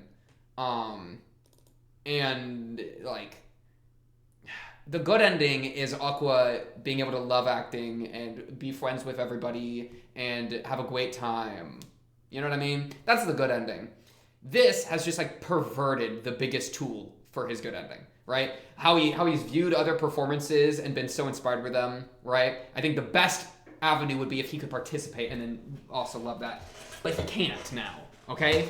Because it's not only that he is hung up by his own guilt, right? But now he is fueling the fire with his guilt. And so if he ever tries to heal, he's going to lose his ability to act, right? He's going to lose the fire that has fueled him up to this point. So now it's like, yeah, I mean, shoot, bro. It's just crazy. I really like it though. I mean, I really like this energy.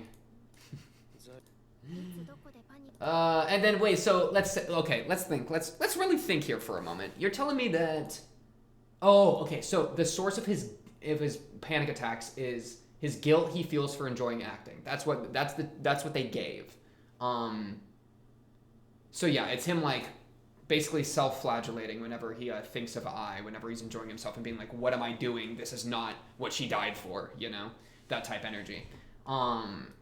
Okay, and so for him to, if he doesn't enjoy it, then he won't have a panic attack, right? I mean, this is a cure for his panic attacks, the way that it has been described, but it's also most certainly him engaging with something very dark and scary that's in him. I mean, like, look at this, bro. You're telling me that him holding the hand of his dead mother in the flashback, and then a, like, broiling, rumbling pit of darkness escaping from it, you're telling me that this is, like, good? No, this is not a good thing. But it's gonna be so good for acting, bro. Look at this energy. This is some good energy, man. This, man, I think, dude, this scene is so good. Like, do you hear that piano in the back? It gives it like a classical feel, you know? It gives it like a, I don't know. It's not, because it's not just like it's like there's the raw emotion of him acting, of him screaming, of him in pain, which is genuine pain for Aqua.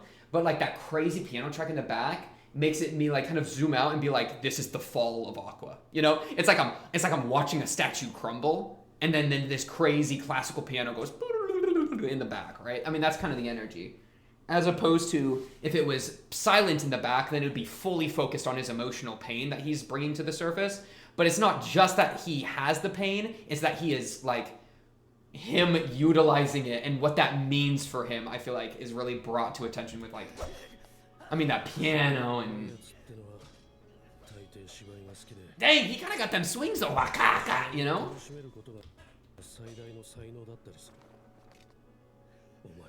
No, and it's fast and it's like turning over itself, bro. It's like quick, it's not letting itself breathe.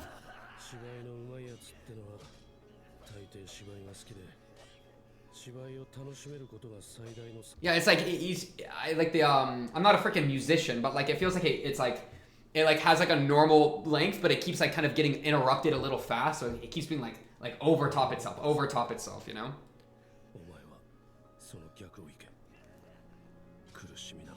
Oh, and then they come in with these crazy like the freaking violins or whatever, or like a cello. They come in with like the cello, bro. Right here, right as they drop a crazy line, suffer as you perform, that's when the next level of the strings in. So it's like this fall, this piano track is crazy. It's like we're feeling the weight of him going down this path. And then as we're fully like conceptualizing what that really means for him to suffer as he performs, then they hit us with another level of the music. It's just all synced up, man. It's all synced up. That's a good execution, good musical execution. I appreciate that.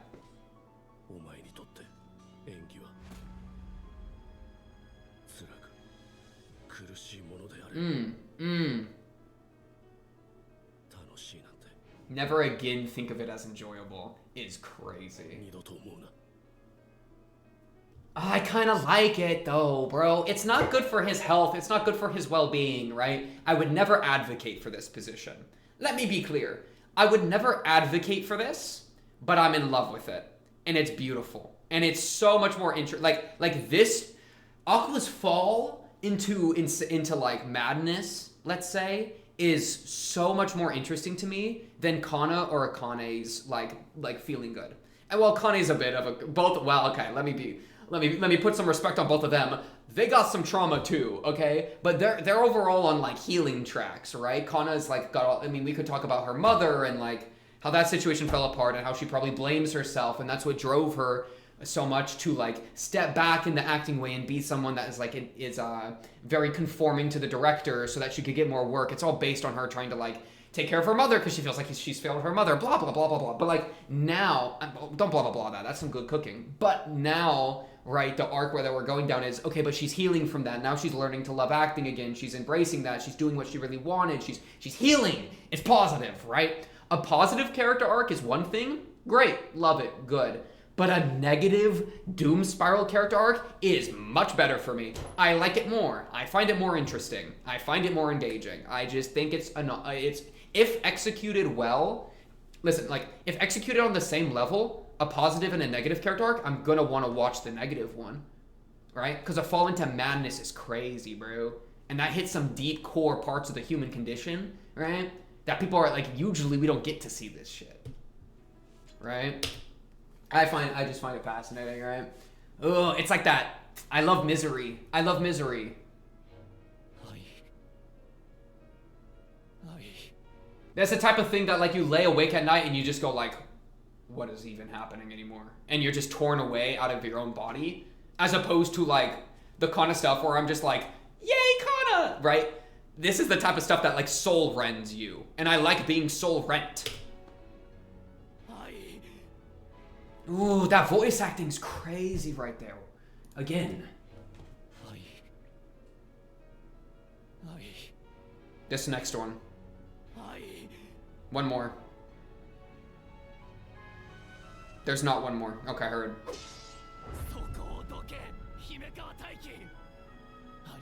Oh, and like Kana's having such a good time, bro.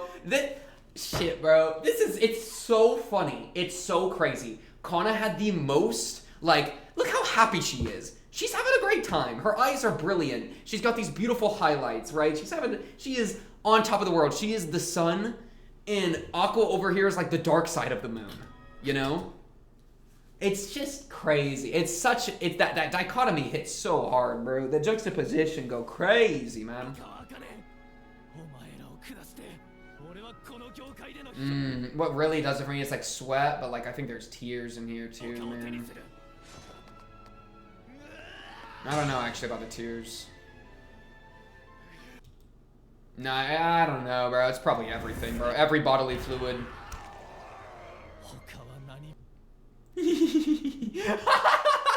Bro, Ruby's gonna be like, what happened to Aqua, you know? Oh, I didn't even think about that, bro. Ruby's response to seeing this is gotta be crazy. Because I think she's gotta see it for what it is, bro. Ruby, please tell me you got some emotional intelligence. It's your brother. You have to see this, Ruby, and understand the weight of it. Because director here is being like, this kid can cook, you know? I still don't trust this guy. Ever since like 3 episodes ago where he looked at his computer screen for like a second too long and there was a folder that had I in it, and now he spits this advice, I do not trust the director anymore. And I love this guy, so it's quite, I feel like if there is a twist villain, it's him. Anyways, Ruby though, poor Ruby, she's gotta see this. I need to understand her reaction, because I think she's gonna see this. I think it's gonna cut to her core, and she's going to have to like deal with something, right? She's got to see Aqua performing this way and understand it for what it is, as genuine pain being brought to the surface, and that's got to inspire her to take some action, okay? If not, I'm literally coming to Oshinoko author's house and I am going to talk to them, okay? I just need to talk. I just need to talk with them. Yeah, remember Kana was in this episode? Yeah, I forgot too, bro. Aqua, see what I mean, bro? Aqua, bro, this type of energy completely overdoes it for me, bro. Like Icarus falling from the heavens. You know what I mean? A tragedy. Trauma. A spiral into insanity, bro. I love it. I love it. I love it. It's so juicy, bro. I think we should have more panic attacks on stage if it equals such good performances. No, he's not having a panic attack, right? I mean, that's the entire point, is that this is a way to dodge him, like, losing control. But it's him and, yeah. I mean, maybe this is a good way for him to unbottle his emotions. Yeah, Yummy, do we want to try to devil's advocate this position? That's kind of interesting, right? I mean, if you hate acting, you're able to pull this horrible trauma out of you and bring it to the surface. I mean, at least it's out on the surface now. That usually is better than it being not on the surface. And this, I mean, I mean, I kind of like that, actually. Maybe him bringing this to the surface. I mean, because if there's an environment to bring your repressed pain and suffering to the surface, doing it on stage as part of a performance is a pretty okay way to do it, I think. You know what I mean? This shit kind of lit. Bro, wait! Shut up. I just had a breakthrough. What if I do this, but with reacting? I hate reacting. I must suffer. You know what I mean? What if, whoa, bro. What? F this. F doing a devil's advocate position for Aqua. What if we just say, F it, we ball, and I embrace the position. And I live the position, bro. Loki already did for a little bit there. I'm not gonna, hey, I ain't gonna front with y'all. I think I actually did for a minute there, bro. Whoa, that's crazy. Probably should. Hey, ooh, mask off moment. No, yeah, I'm trying to think when it lined up with Hoshinoko. But there was definitely a period of while I've done YouTube stuff, right? Because I've done YouTube consistently for a few years here, right? So you've definitely gotten different snapshots of my life and my lived experience as a human being, you know? And it's all, of course, run through the lens of a reaction. But like, I think somewhere, honestly, probably the most it was the crack formed was probably Oshinoko episode 1, season 1. That really cracked me, you know, for a moment. I've talked about that moment, like that episode a lot, because that episode made Oshinoko instantly into one of probably my favorite animes of all time. Like, I honestly think this it's got to be one of my favorites of all time because it truly cut to my core, right? In that first episode, in a way that I don't know if it cut to people's, like, almost anyone else's core that way. Like I feel like I experienced something with Oshinoko episode 1 that, like, less than 1% of the people watching did, right? Like the beats, the emotional beats that most people connected with, right? Obviously, I dying, obviously, you know, Ruby and Aqua and their story, right? Like blah, blah, blah.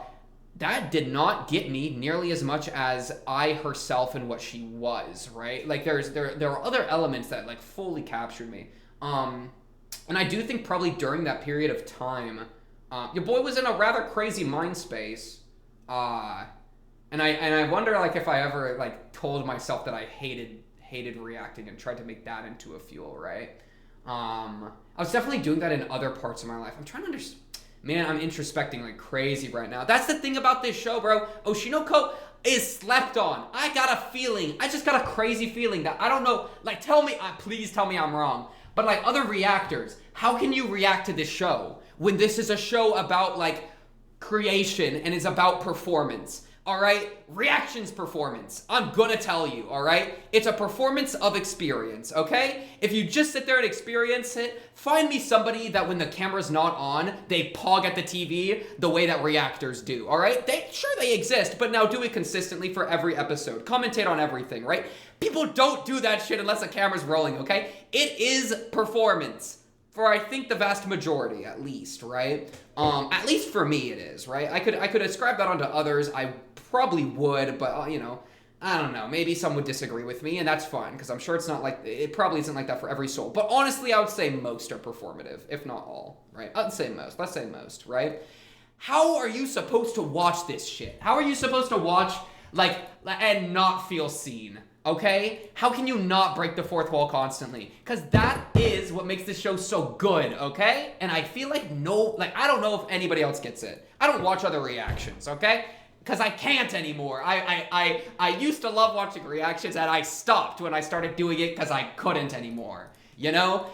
How can you watch this shit and not feel like some crazy connection to what these characters are doing? Because they are doing performance, right? When Aqua digs deep into like a troubled and pained part of his past in order to try to bring about some sort of like performative aspect, brother, I've tried to do this shit too.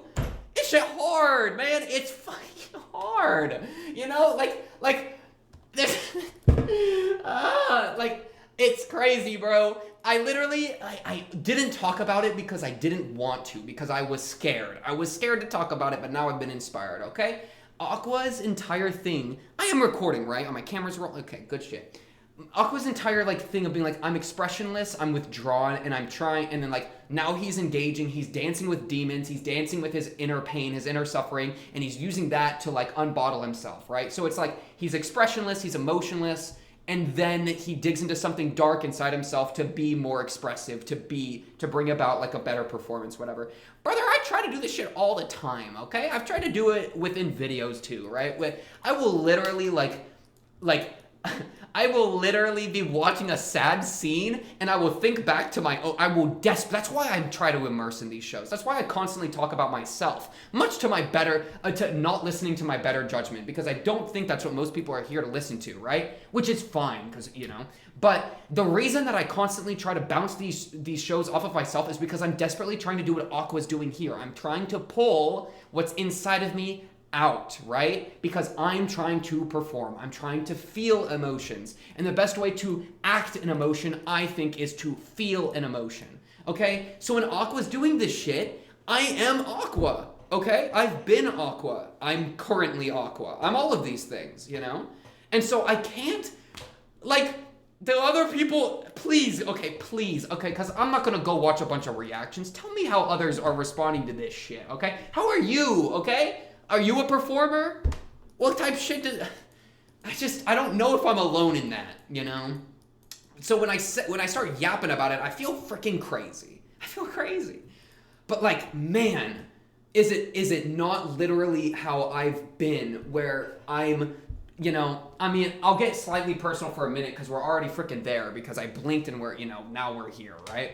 But bro, long period of my life, I feel very little. I had a very apathetic phase. Shit was not lit, let's just say, right? And that, I think, very co-aligns with how Aqua has felt. So I feel a lot of myself in Aqua, right? I think he's a great character. I feel a very strong empathetic bond for him in that way, right? And so to see him begin to unbottle and at the same time dare to unravel even, right? It's risky. And for him to be doing it in a performative space, it's okay, Aqua, that's what I tried to do too, man.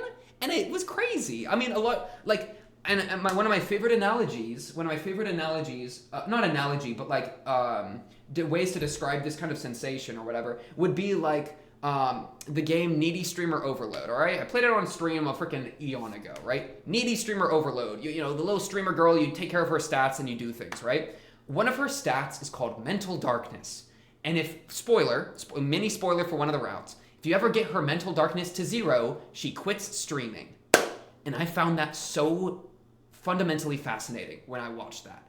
Because it was oh, you mean to say that the reason she streams is because she has a little bit of mental darkness. That there is something that is damaged within her, that is shadowed within her, that is causing her to feel the need to perform, to feel the need to stream, right? That is so crazy to me, And so it's when Aqua's doing this, right, it's there's that darkness within him, and that is a large part of his motivation for this, right? Where he's doing it out of revenge. He's tapping into these really dark emotions within him. And so when I started doing this type of performative shit, that was a large part of my mentality too, man. It's I got some problems in me, all right? I'm not a perfect person. Your boy's got some flaws, all right? Happens to the best of it. Happens to all of us, all right? Let's just be honest with ourselves. Got some flaws, and a large part of this entire thing, this entire little channel, right? Right here, you unmaximize the screen, pink cube, little guy right there. A large part of the entire schema, the entire idea is to try to pull something out of myself, right? That's what it is, because that's what you're forced to do on stage, I am an actor. I'm not. I'm just a freaking guy on YouTube yapping, all right? It's a lot. The bar to entry is way lower for what I'm trying to do, Make of that what you will. But, that's what makes this show so good, bro. I love it. Kana was in this episode. Anybody remember that? Yeah. Bro, every character got such trauma. Can we, my goodness, bro. I don't know. Where was I going? Something about how I'm literally Aqua. Yeah. I just feel a very kindred spirit with Aqua, right? Oh yeah, I guess a point I was trying to build to was I very, very rarely cry during reactions, and I assume you're a seasoned reaction watcher. If you're this far into the video, you most certainly have to be. You should know a lot of reactors are really good at crying, all right? That's a skill that I lack, all right? For whatever reasons, but it's that's that kind of roadblock, right? That I feel Aqua goes through constantly of that's not my kind of acting. I'm emotionless, right? Like I suppress, right? I'm not a genius. I actually am just, those types of things that he would like compare himself to Kana, who could cry in 10 seconds flat, right? That very much is something that I have done with myself to others frequently in the past,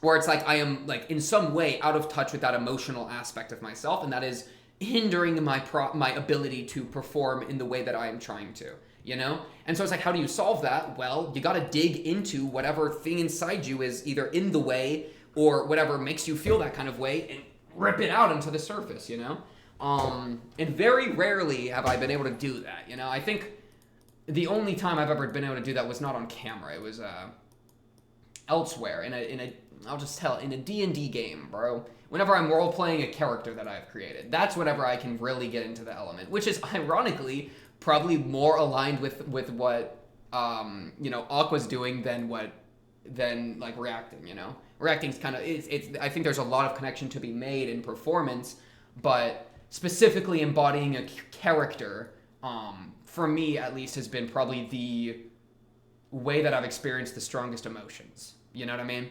Probably period, So yeah, I can absolutely like feel and understand Aqua. Hopefully, I mean, understand is kind of a big statement, but I can definitely feel what Aqua's going through here, right? At least I feel something from what he's going through. Okay, dare I call it empathy? And man, is it crazy.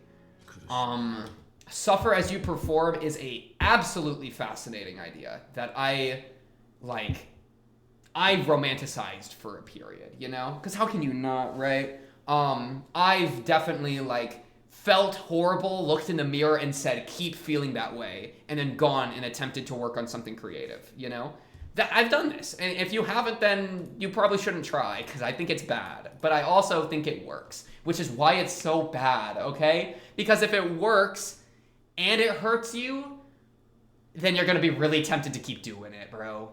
All right? Especially if you put the work ahead of yourself, which is kind of a conversation from the last episode 7, Which, by the way, I did appreciate how that kind of culminated with Kana, right? Where they haven't made exactly a statement on how the play has been impacted by her trying to take the stage. If anything, maybe it's positive, at least for the characters on stage. But, there's a bit of an open question there that's still fun to tangle with. But anyways, the idea of embracing something painful and arduous in order to create something is incredibly risky because it works so well. It's the carrot and the stick, all right? The carrot, positive motivation, what brings you forward, right? Ooh, yummy, yummy, let me take a bite. The stick, pain, the pain that whips you forward, right?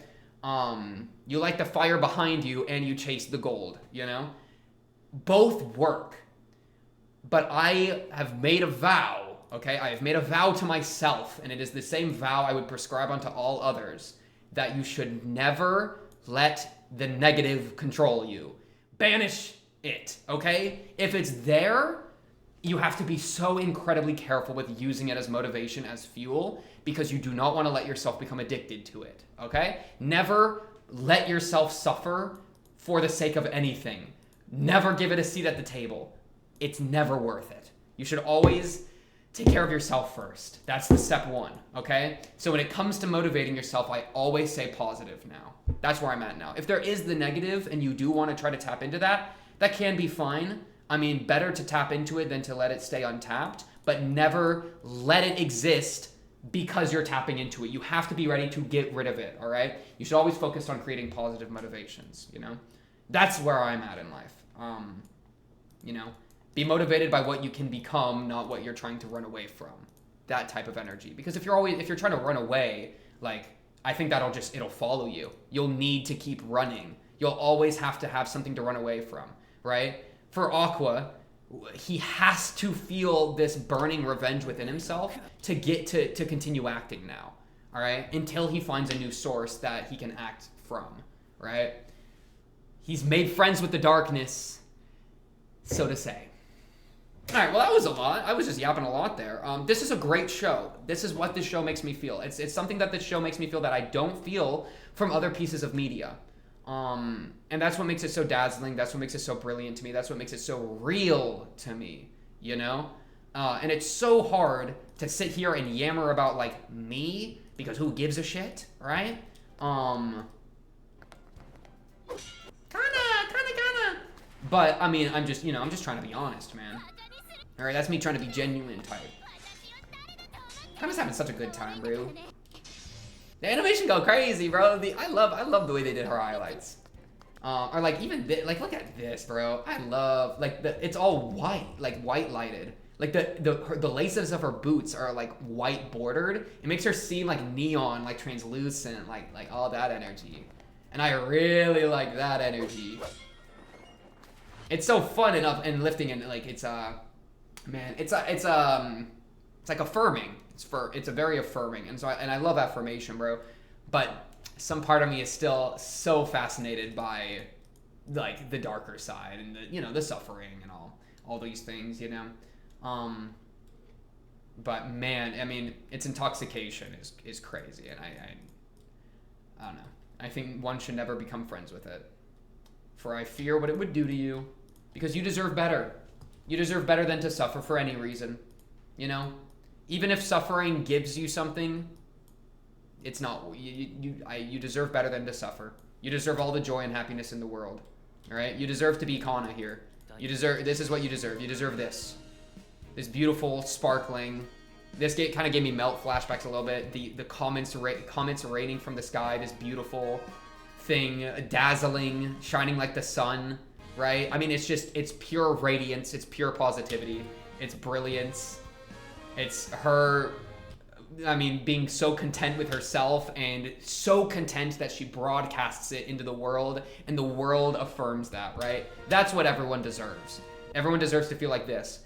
Nobody deserves this pain and this suffering, all right? No one deserves a doom spiral into oblivion, no matter how beautiful it seems. Okay? That's my position. That's where I'm at, okay? Alright, well, am I done yammering? I don't know, bro. I have another episode to watch. Oh, I forgot. Oh, no. It's not over, guys. It's not over. Oh, no. I was ready to rap. Nope. Again. Okay, well, sorry. Got a little too personal there, I think. I don't know. If y'all like that kind of thing, I mean, do let me know, because it definitely is me going out on a limb, but...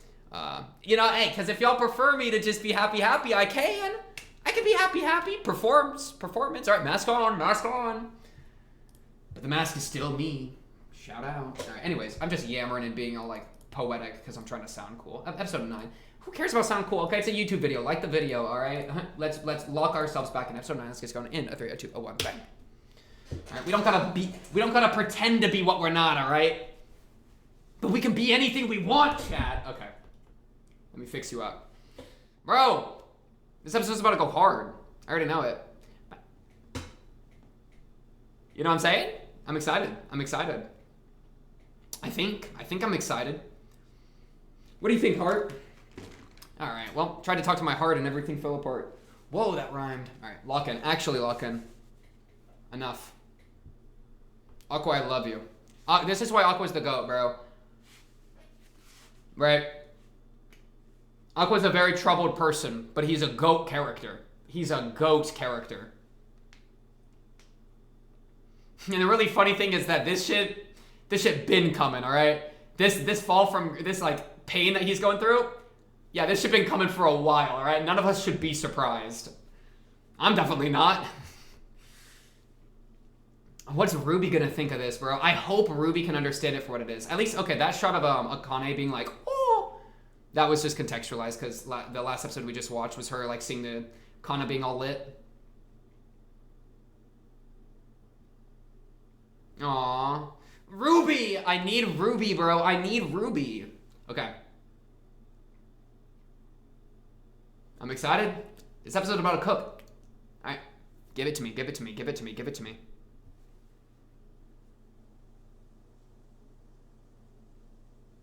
この村に宿は一つしかありません。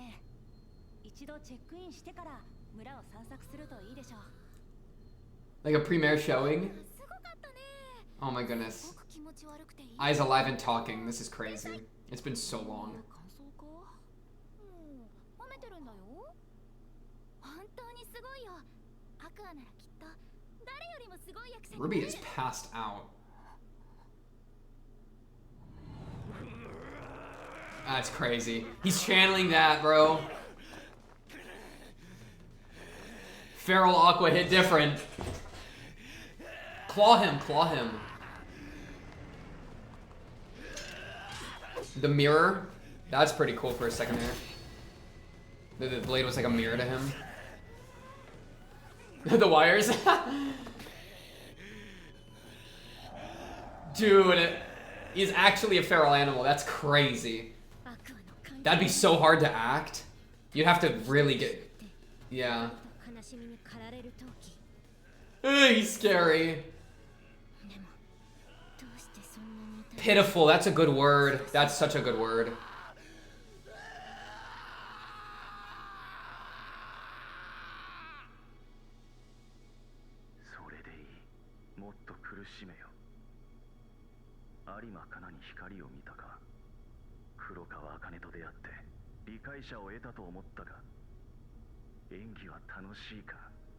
How dare you?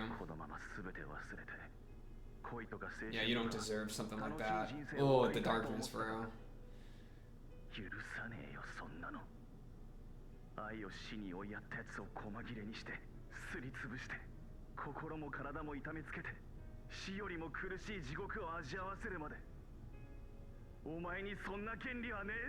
A right to happiness, bro.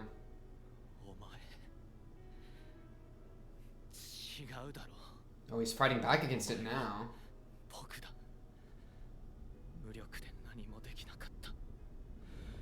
This is a crazy time to be having this dialogue, I'm gonna be really honest.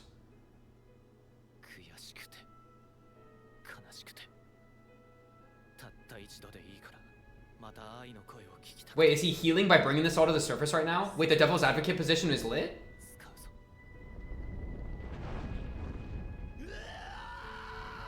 Wait, this is good! This is good for him! I think it's good for him now.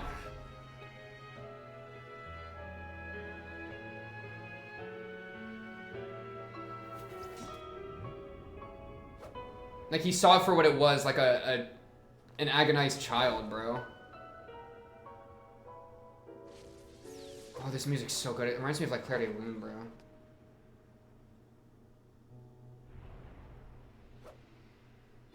It's so much better than, like, something dramatic and crazy. Like it's like, beautiful in its own way, bro.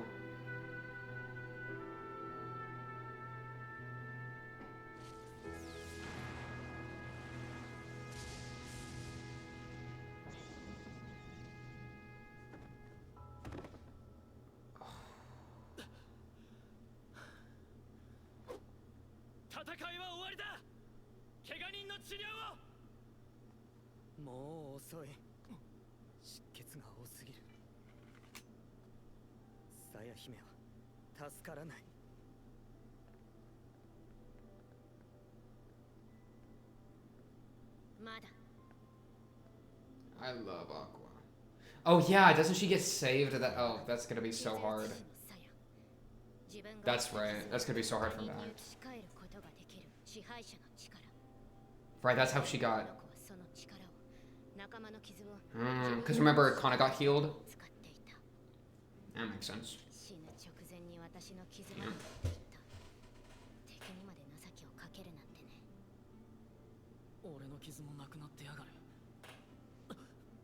Kizu?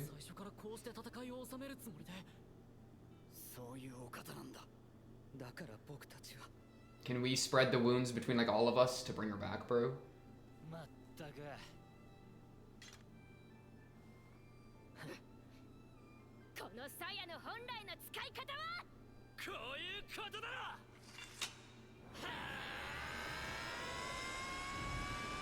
That's crazy, bro. Share the burden.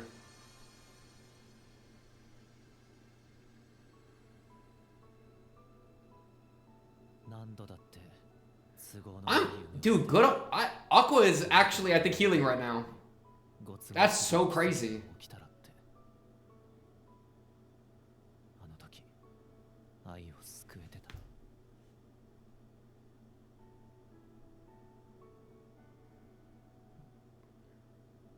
Oh, right. Yeah. He's like experiencing the power of storytelling right now, bro.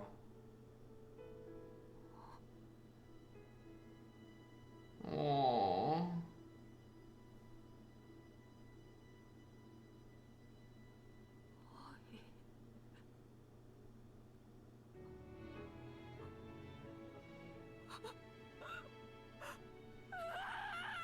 You gonna get blocked or we good? No, we're good.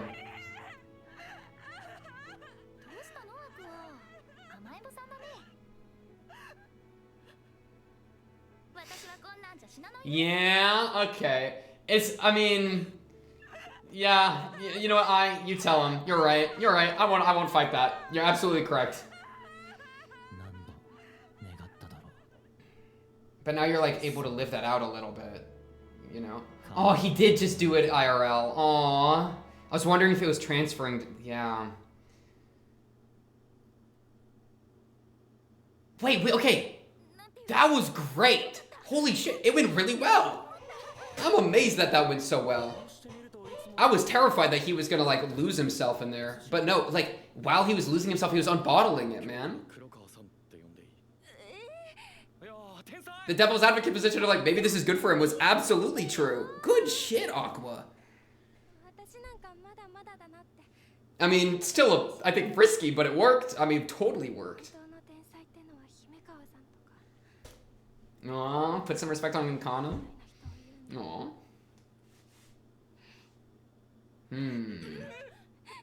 Aw, she's quiet. Ruby, what are you thinking? Oh my goodness, she gets to be a character right now.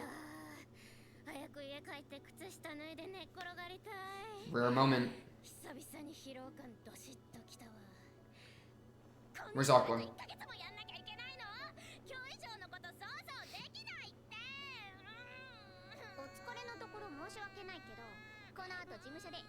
Bruh.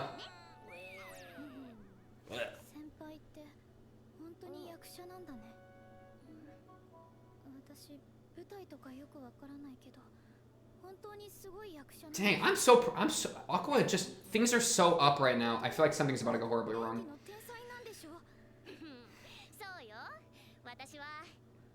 Because I thought like, I don't know, we had like 3 things go right. Like 4 character moments go really well. Melt, Kana, Akane, and Aqua. Dang, she just got real for a moment there.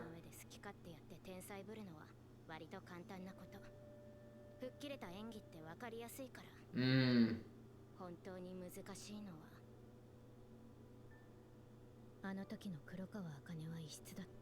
Ooh. Oh, that was crazy.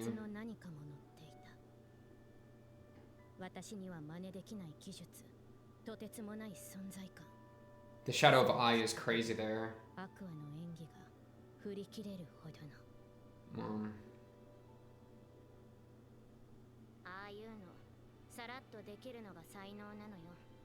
Y'all gotta say that to each other. Go say that to her. Come on, get in here. No, okay, they're gonna keep climbing. They're gonna keep climbing. No, it'll be lit. It'll be lit. It'll be good.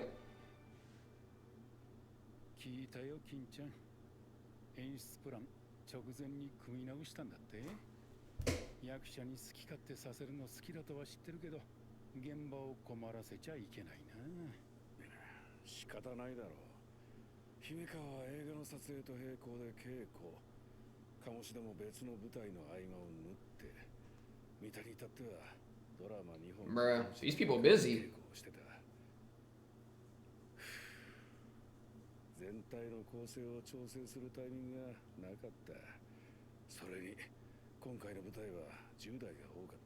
They really popped off though. Yep, well said. I would say 4 people did that. And Mel. And Aqua.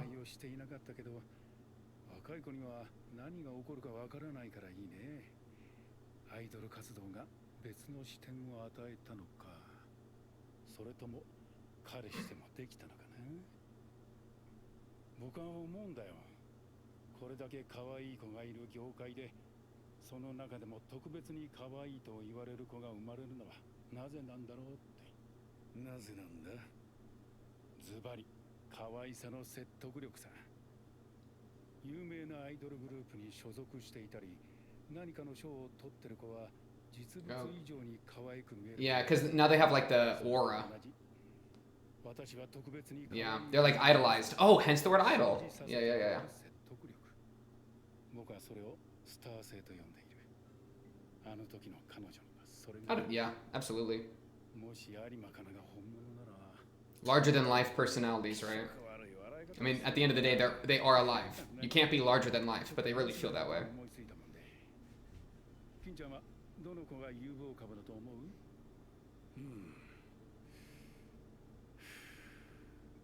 良くも悪くも完成していた黒川が最後に面白い演技をした成長のきっかけを得るかもしれない。あと個人的に気になるのは。Cut to Aqua in the middle there, so I assume Aqua. 出版社の方々が呼んでますよ。もうちょっと待ってもらって。Yeah, he got to do his stare down. That's his thing. 僕はこの時間が一番好きなんだ。観客がいい顔をして帰っていくのをこうやって眺めているのがね。へー。どうやらいい舞台だったみたいだ。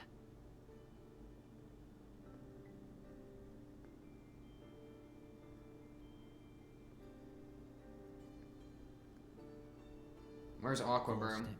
ひとまず舞台の幕は Ruby, what's going on in your brain? Aww. Okay. 次の物語の舞台はすでに幕を開きかけていた。I'm still worried about Aqua, but I think it was kind of that went way better than I thought it would. Overall, went way better than I thought it would. It's still worried about the lad. Obviously, you don't just fix him, but like, yeah, you know, not bad. Okay. Because he gets to go through trauma and then heal from it, but like perform going through trauma and healing from it a bunch. You know what I mean? That's kind of lit. Oh, are they doing the bows? Yeah, yeah.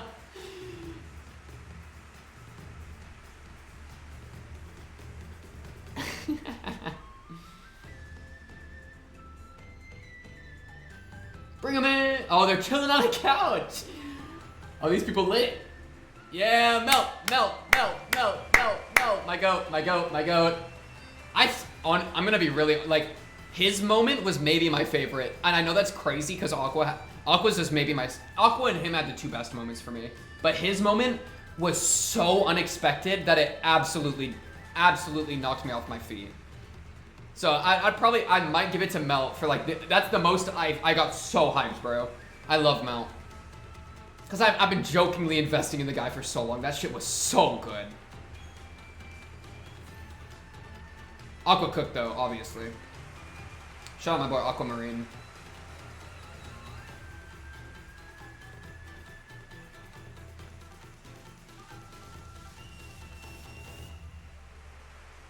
Now plug your YouTube channel. Shout out Bikamachi. You can imagine. No, I'm just trolling, I'm trolling. They gotta do the big group hands one and then do the group bow at the very end here. Aww. They're putting some respect on each other. Aww. Oh, she's blushing and looking up at him. Oh, there was a real moment there for her. She felt a little something something. Bro, Akana's like, bruh. Yeah, that's funny. That is funny.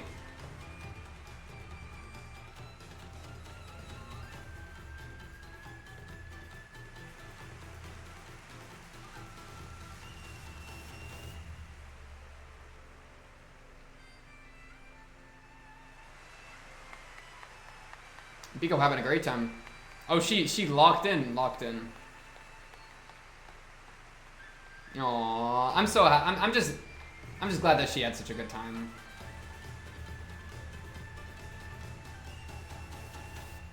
All right, so basically big win for everyone. Minus Aqua's a bit tentative still, because Aqua, you know, mixed win for Aqua, big win for everyone else.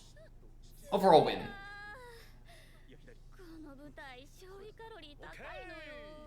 Okay. Yeah, now do it again and again and again and again and again. は任せてください。この辺りで当日団体 OK のお店のデータは Bruh. いくつか押さえてあります。 She a genius. 意外とおとなしいやつの参加率高かったりするよな。 They gotta let off their steam somehow. ああ、そうだな。たまにはおっさんも行く？おっさんがいたら気を使うだろう。若者だけで楽しんでこい。気なんて使いませんよ。一緒に行きましょう。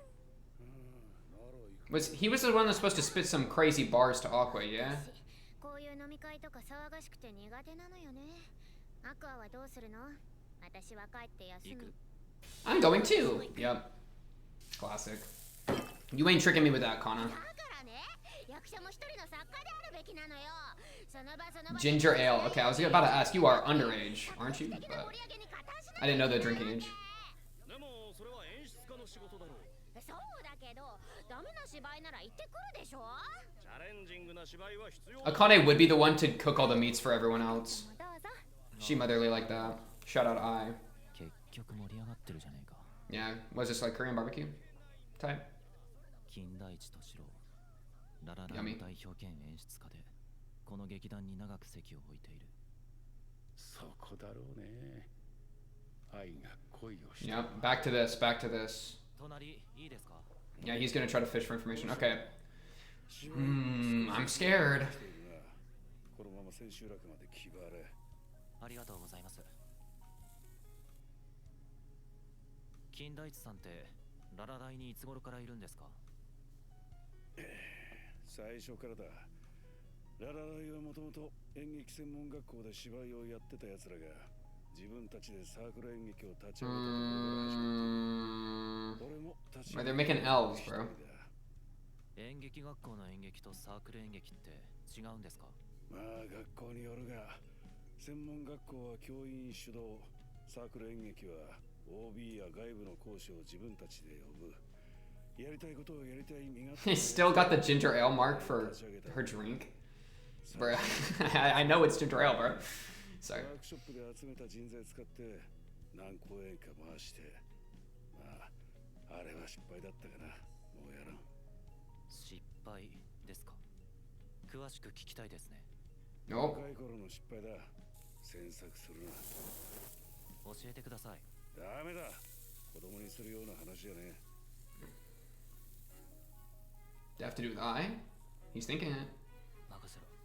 俺もおっさんの。 Oh, yeah? Okay. 金田一さん、やさかいで飲みましょう。 He's gonna get even more drunk, then we're gonna get him, then we're gonna start cooking. Okay, I like it. Good idea. What are we taking a shot of? What are we taking a shot of? Tequila? Tequila, that's a lime. No, whiskey? No, a separate drink. Okay. このままあの人潰して。 Bruh, hiring cute girls to... You're right! Wait, that's nefarious. That's manipulative. Keep doing it. Yeah. この子役者なんだけど使ってあげてよ。ルナです。機会があったらな。ここはどういう店なんです？モデルとかアイドルとか顔が良くても食えないやつは多い。そういうやつが事務所に内緒で働く店だ。それはまた。Like a micro influencer bar. 会員制だからバレるリスクも少ない。結構多いぞ。 Wait, I want to go to these places. The place lit. 感じ、割と通ってる感じですね。まあな、俺可愛い女の子。 Wait! I gotta get into some of these parties. This shit look lit. Sorry. I'm tight-lipped. Invite me. Yeah, they're not gonna trust me. カジュアルに遊ぶならこういう場所がちょうどいいわけだ。オレンジジュースく I'm ださい。 playing. Orange juice. Okay. はい飲んでねえな姫川。やべ、バレた。かん知らずが。 I guess we gotta do a shot together then. That's the move. ラメ。はいはい、飲みますって。飲め飲め飲め。 Match me, you know. 俺は養護施設出身でさ、施設出た後、 Oh, interesting relation. さんに Okay. 何事を面倒見てもらったんだよ。 Unexpected. 養護施設。欠けてるやつはいい。欠けてる部分を求めるような。 Terrifying statement. Absolutely 姫 terrifying. 川がまさにそうだった。 Flawed people are good because they're trying to fill a void. 星野、お前もそうだ。 Interesting way. お前たちの芝居は似ている。 Ooh. 欠けてる人間の演技だ。 Ooh. まともな人間じゃないやつが真人間のふりをしている。人とは違うから周りを観察して世の中に順応しようとしてきた奴の芝居。確かにその気はあるかもな。 I did not expect this cross comparison, but I'm kinda here for it. つまらん演技をする奴だと思った。だが終盤の演技、本物の感情が見えた。あれは本物のやつだ。面白い。まあ、俺の指導が良かったんだよね。This guy. 何よ、何にもなかったこいつを売れっ子まで育ててやった。なのに飲まねえ。 This guy's had too much. No, don't drink. Don't give him more drinks. He's not gonna even, tell you any. He can't tell you anything, bro. He's too drunk. But now Blade himself is gonna be able to. Maybe he'll have information about I. Because he was so closely connected. Let's see. Is that a dark eye right there, Aqua? 何これ。遺伝子鑑定書。俺と姫。父親が同じなんですよ。教えてくれませんか。 Who is your dad? あなたの父親のこと。 What? How did you do that? He's gonna kill his dad. Oh shit. Okay. Wow. Out of nowhere. Absolutely out of nowhere. Absolutely out of nowhere. How did you get that? Wait. I don't get it. I don't get it. How do you know that? DNA test? Compared to him? How did you get that? I don't know, but that's scary. Okay, but you were in an orphanage and you were raised, so you might not know your dad. So he's a victim too. Right? Oh, wow, that's crazy. Wow, you're plot relevant, brother. Welcome to the plot. That's what we're saying right now to him.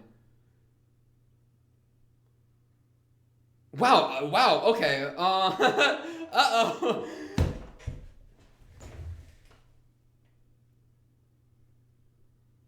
Does he know his dad? Because what is going on? Okay, sorry, I don't know. That is so overwhelming to hear. That is so stunning. This song is so good. Dude, my brain's like rumbling. I don't even know who that would be. So you were taken care of by the director, or like that dude, the whatever. Sibling DNA test report result. It can be determined that there is a high possibility that the individuals are half-siblings who share the same biological father. Sibling DNA test report. Oh, did he get his DNA earlier? Was it his DNA? Whose DNA did he get? Didn't he got somebody's DNA. Oh my goodness, I'm gonna have to go back to those episodes. I need to figure out exactly how Aqua did this. 99.8. Wow, y'all are half siblings. That is so that is crazy. Did you get isekai'd too? No. Look at that darkness in his eyes, bro. The purple really cooks there. Yeah, seeing it, you and I got me messed up.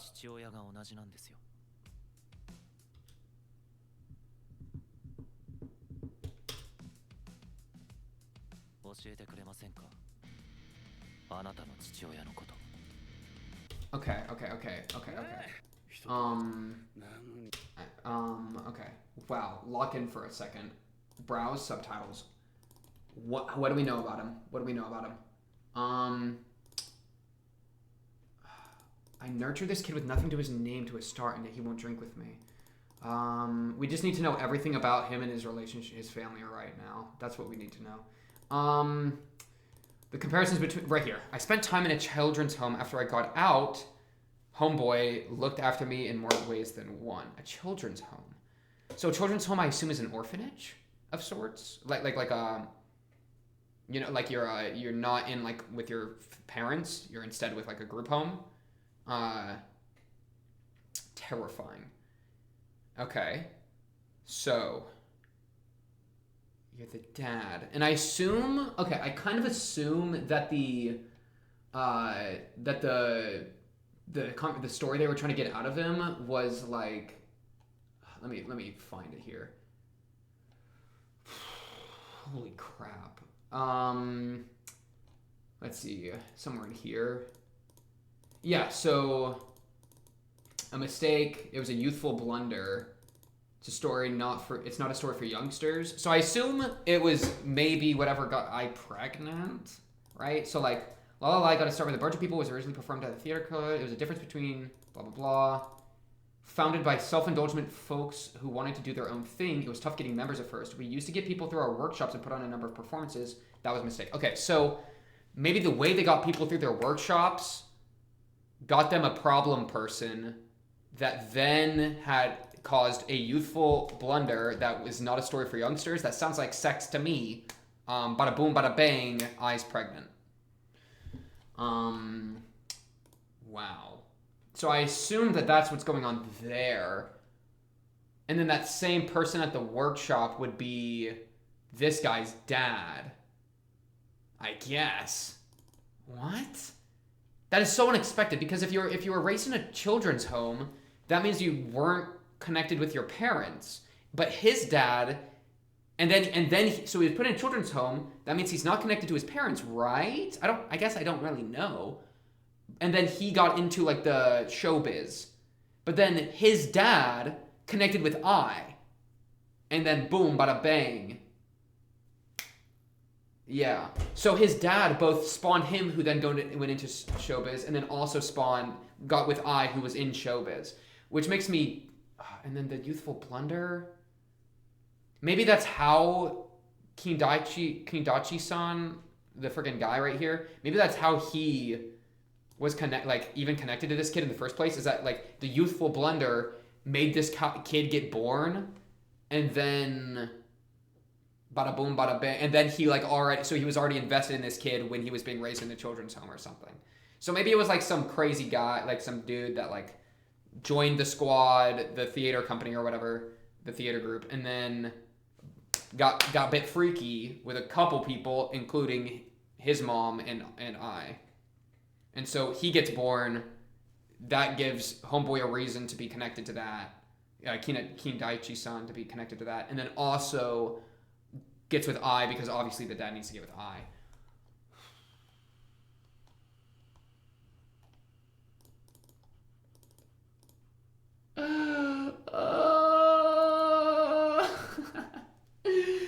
Wow, that was a crazy twist. That is not at all what I was expecting from this. It's funny. Man, I thought the play was going to go worse, but then this is such a crazy other way to take it.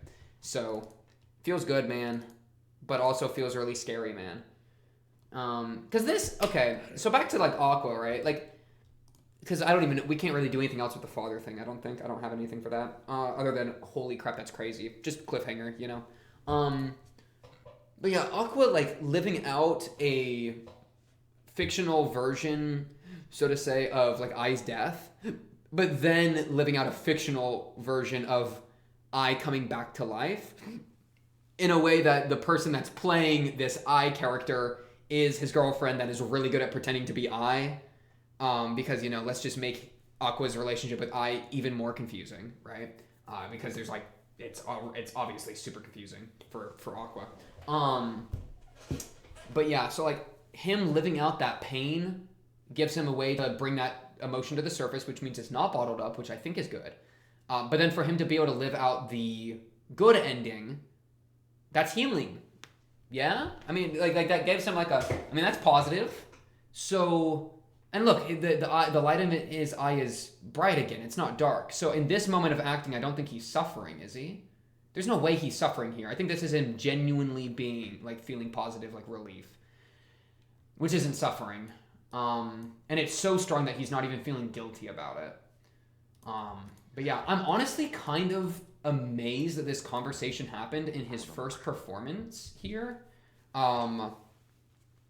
Where, like, because he's, like, tangling with this darkness within him, right? And we've seen him before, like gagging into his hand, like, going through, like, mini panic attacks. Behind stage as he was like readying this performance. And then the first time he actually lives it out on stage, he has this moment where like he sees the darkness for like what it is, which is 後悔に焼かれる the regretful, powerless, sad child that couldn't do anything, that's in pain, right? Almost pitiable. That is like such a moment, a like a internal like revelation, right? That I'm actually kind of surprised it happened so fast, you know, in a way. I mean, we do take those. But for him to have this moment where I think he like, cause emotions are really tough because you don't understand them most of the time. You know what I mean? That's part of what makes emotions so hard. But if you can have a moment where you kind of really understand where you're at, then I think that can get you so much closer to being at peace with where you're at, you know? So 愛の声を聞きたくて it feels like he really got to do that here. 感情 I mean, the music's very positive. It's dark, but he's like... But then he gets covered in the darkness. Sorry, that scream hits so good, bro. This scene is so beautiful, bro. I'm just gonna rewatch it in its glory, I think. I love the music. What a beautiful choice of music for such a scene.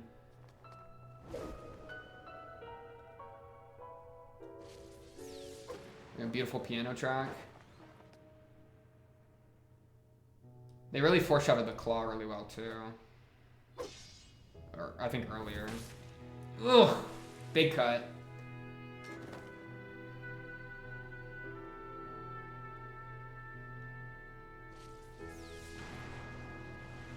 Yeah, I think my favorite part of this entire scene was, I think it was in this episode when Kana said pitiable. Or pitiful. That, the word pitiful, felt something there. Yeah, pitiful was such a perfect word that I think really got me more than anything else even. Like strangely enough, because like the scene wanted to emotionally peak here with the beautiful music, right? We're getting a pure moment, beautiful music, the swelling of it, no words, just pure acting, pure emotion. That I think was like meant to be the emotional peak. It might have peaked for me with the word right here, pitiful, and then him screaming. I think that was when it got me the most. Because this is the build up. This is the get you excited part, right? The music's fast. This isn't the emotional peak. The climax is when it's the beautiful music and the end of the fight. That's the climax. This is the build up. But I think the build up is where it peaked for me. Ooh, and they even gave us a moment here where they brought in that really beautiful music, right? The piano again. So they got away from the hype music into like the pretty music when they dropped this bar, because they knew this bar was good.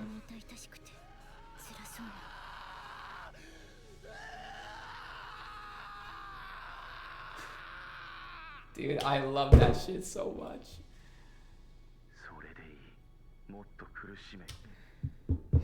Is it bad that like a very small part of me like was kind of like rooting for the suffer more to work? Is that bad? Because I was really liking that performance, bro. Like, this is a bigger emotional peak for me than this was.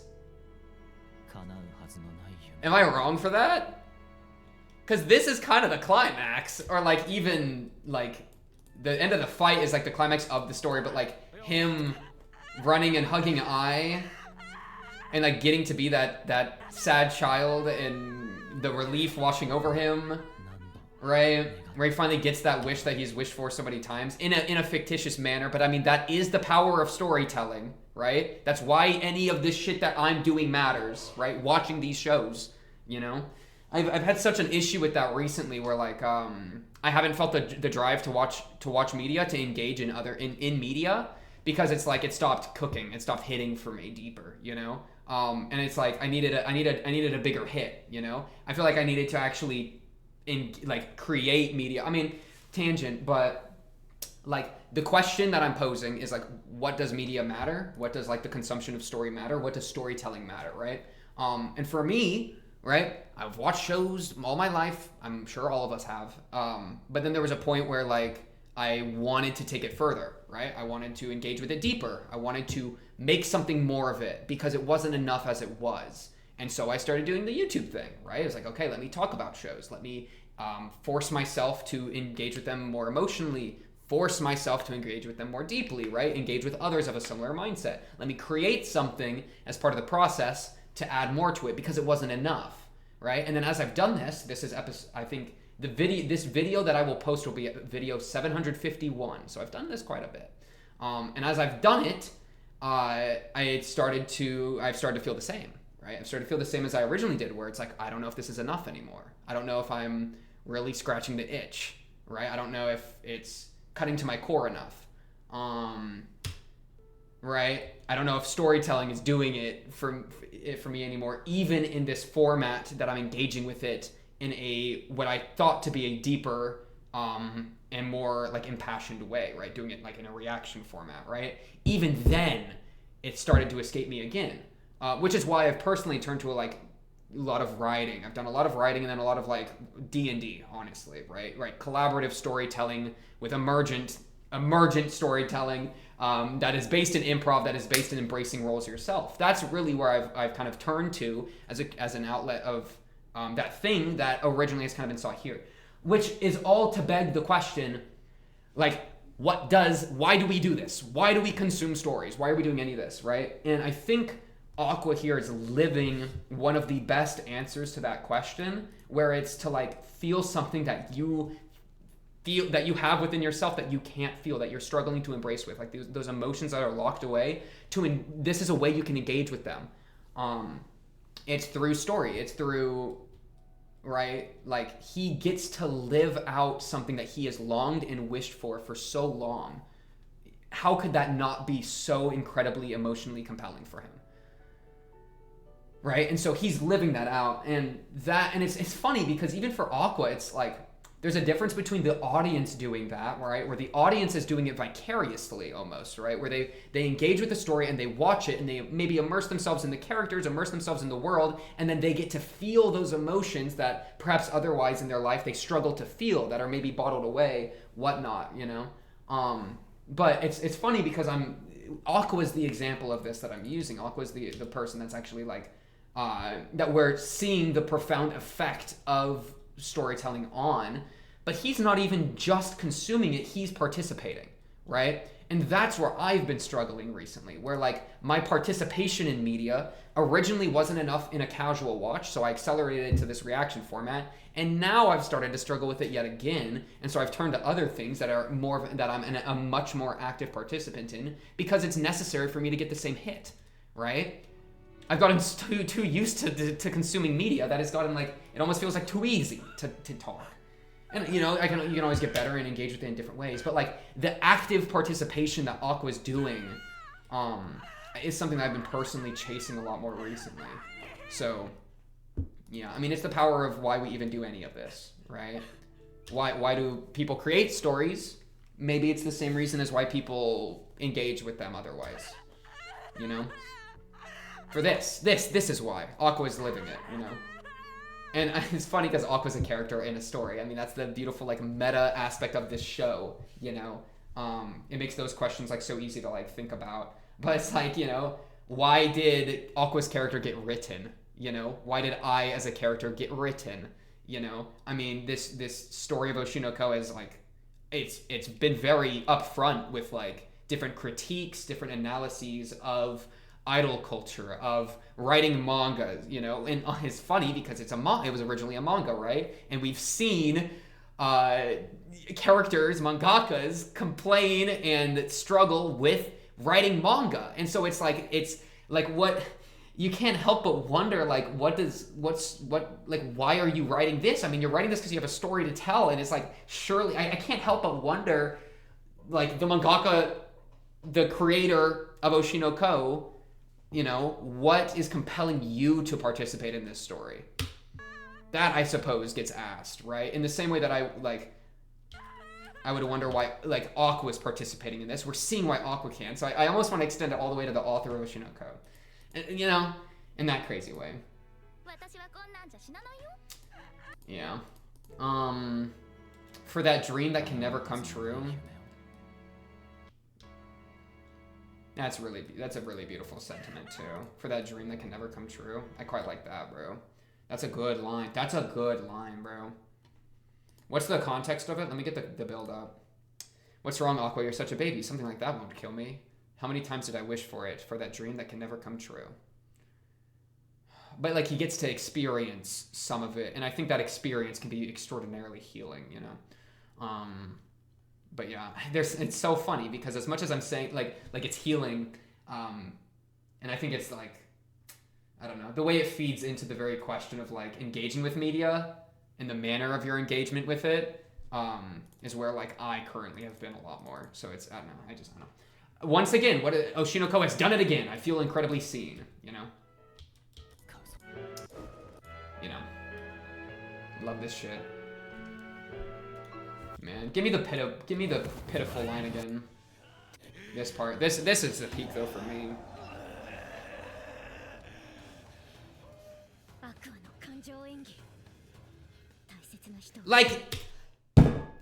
Like when you watch this, what does it do? What does it do for you? That's what I don't understand what it does for people anymore. How can people watch this and not, like what can they feel? Can people really watch this type of thing and then just go about their day? I can't understand that, bro. I don't get it, man. I don't get how. Because for me, I mean, like, I'm watching this scene again and my mind is like assailed with all the stories that I want to tell, you know? I'm like assailed with like what I could create, you know? It's like potential. I see something beautiful and it begs the question to me of like, what can I do, you know? That's always the next question. And so I don't know, what do other people get out of this, bro? Is it just vicarious? Are you just enjoying the emotional highs? I don't get it, man. I am here, my job is to be understood.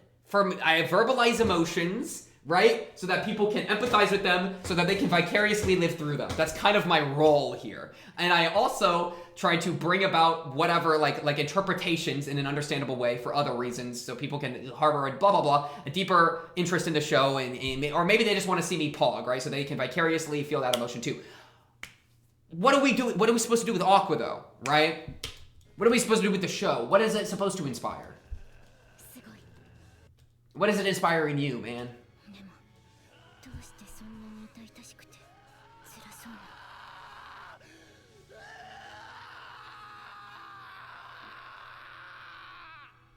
I just love that so much, bro. It's the best, man. Is this Aqua versus Melt, bro? The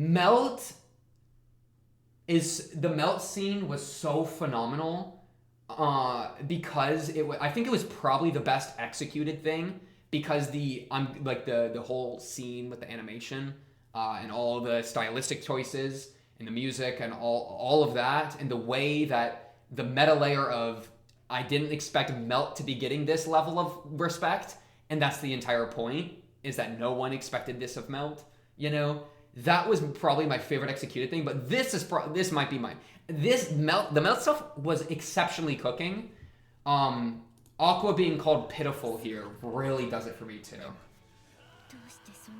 As I've said, I don't know what else I have to add anymore.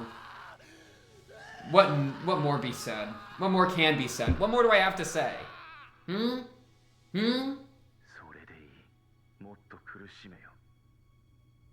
I almost want more of this.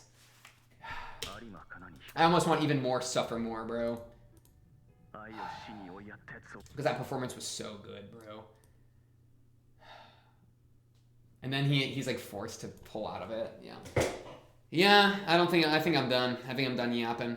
Well, that's 3 episodes of Oshinoko in one day. Most people don't get to do that. See, that's what happens when your boy skips making videos for 3 weeks. I get 3 weeks of videos to catch up on. Feels good. Feels really good. On to the next. Really crazy twist here at the end. I'm really excited to see how this goes. 3 more episodes of the season? 10, 11, 12? So, my goodness. Are they going to come out with season 3 in another year too? They've been kind of on a roll, all right? Y'all take time, all right? I love the show, but you don't need to destroy yourself working on it, all right? You deserve better. No one deserves pain. I can say that again, right? which is why I look at people that whip themselves and I feel pity and I feel so sorry for them and I wish so much greater for them. Which is probably why Kana's statement of pitiful and pain here cooks so much for me, because I see that in others, I see that in myself, and it's a thing that I feel very strongly. So that really cooked for me. But guys, that's all I got for this one. On to the next. Please comment below your thoughts on this massive episode, because I've said a lot of nonsense, okay? That's what I do. I sit here and I spout. In a good way, though, hopefully. But I am very intrigued to hear what y'all spout about. On to the next. Of course. If you like the video, subscribe. If you are new, blah, blah, blah. Comment below if you have anything to say, or join the Discord and talk to me other Oshi no Co fans there. Link in the description. But until then, until the next episode, that's I will see you then. Peace.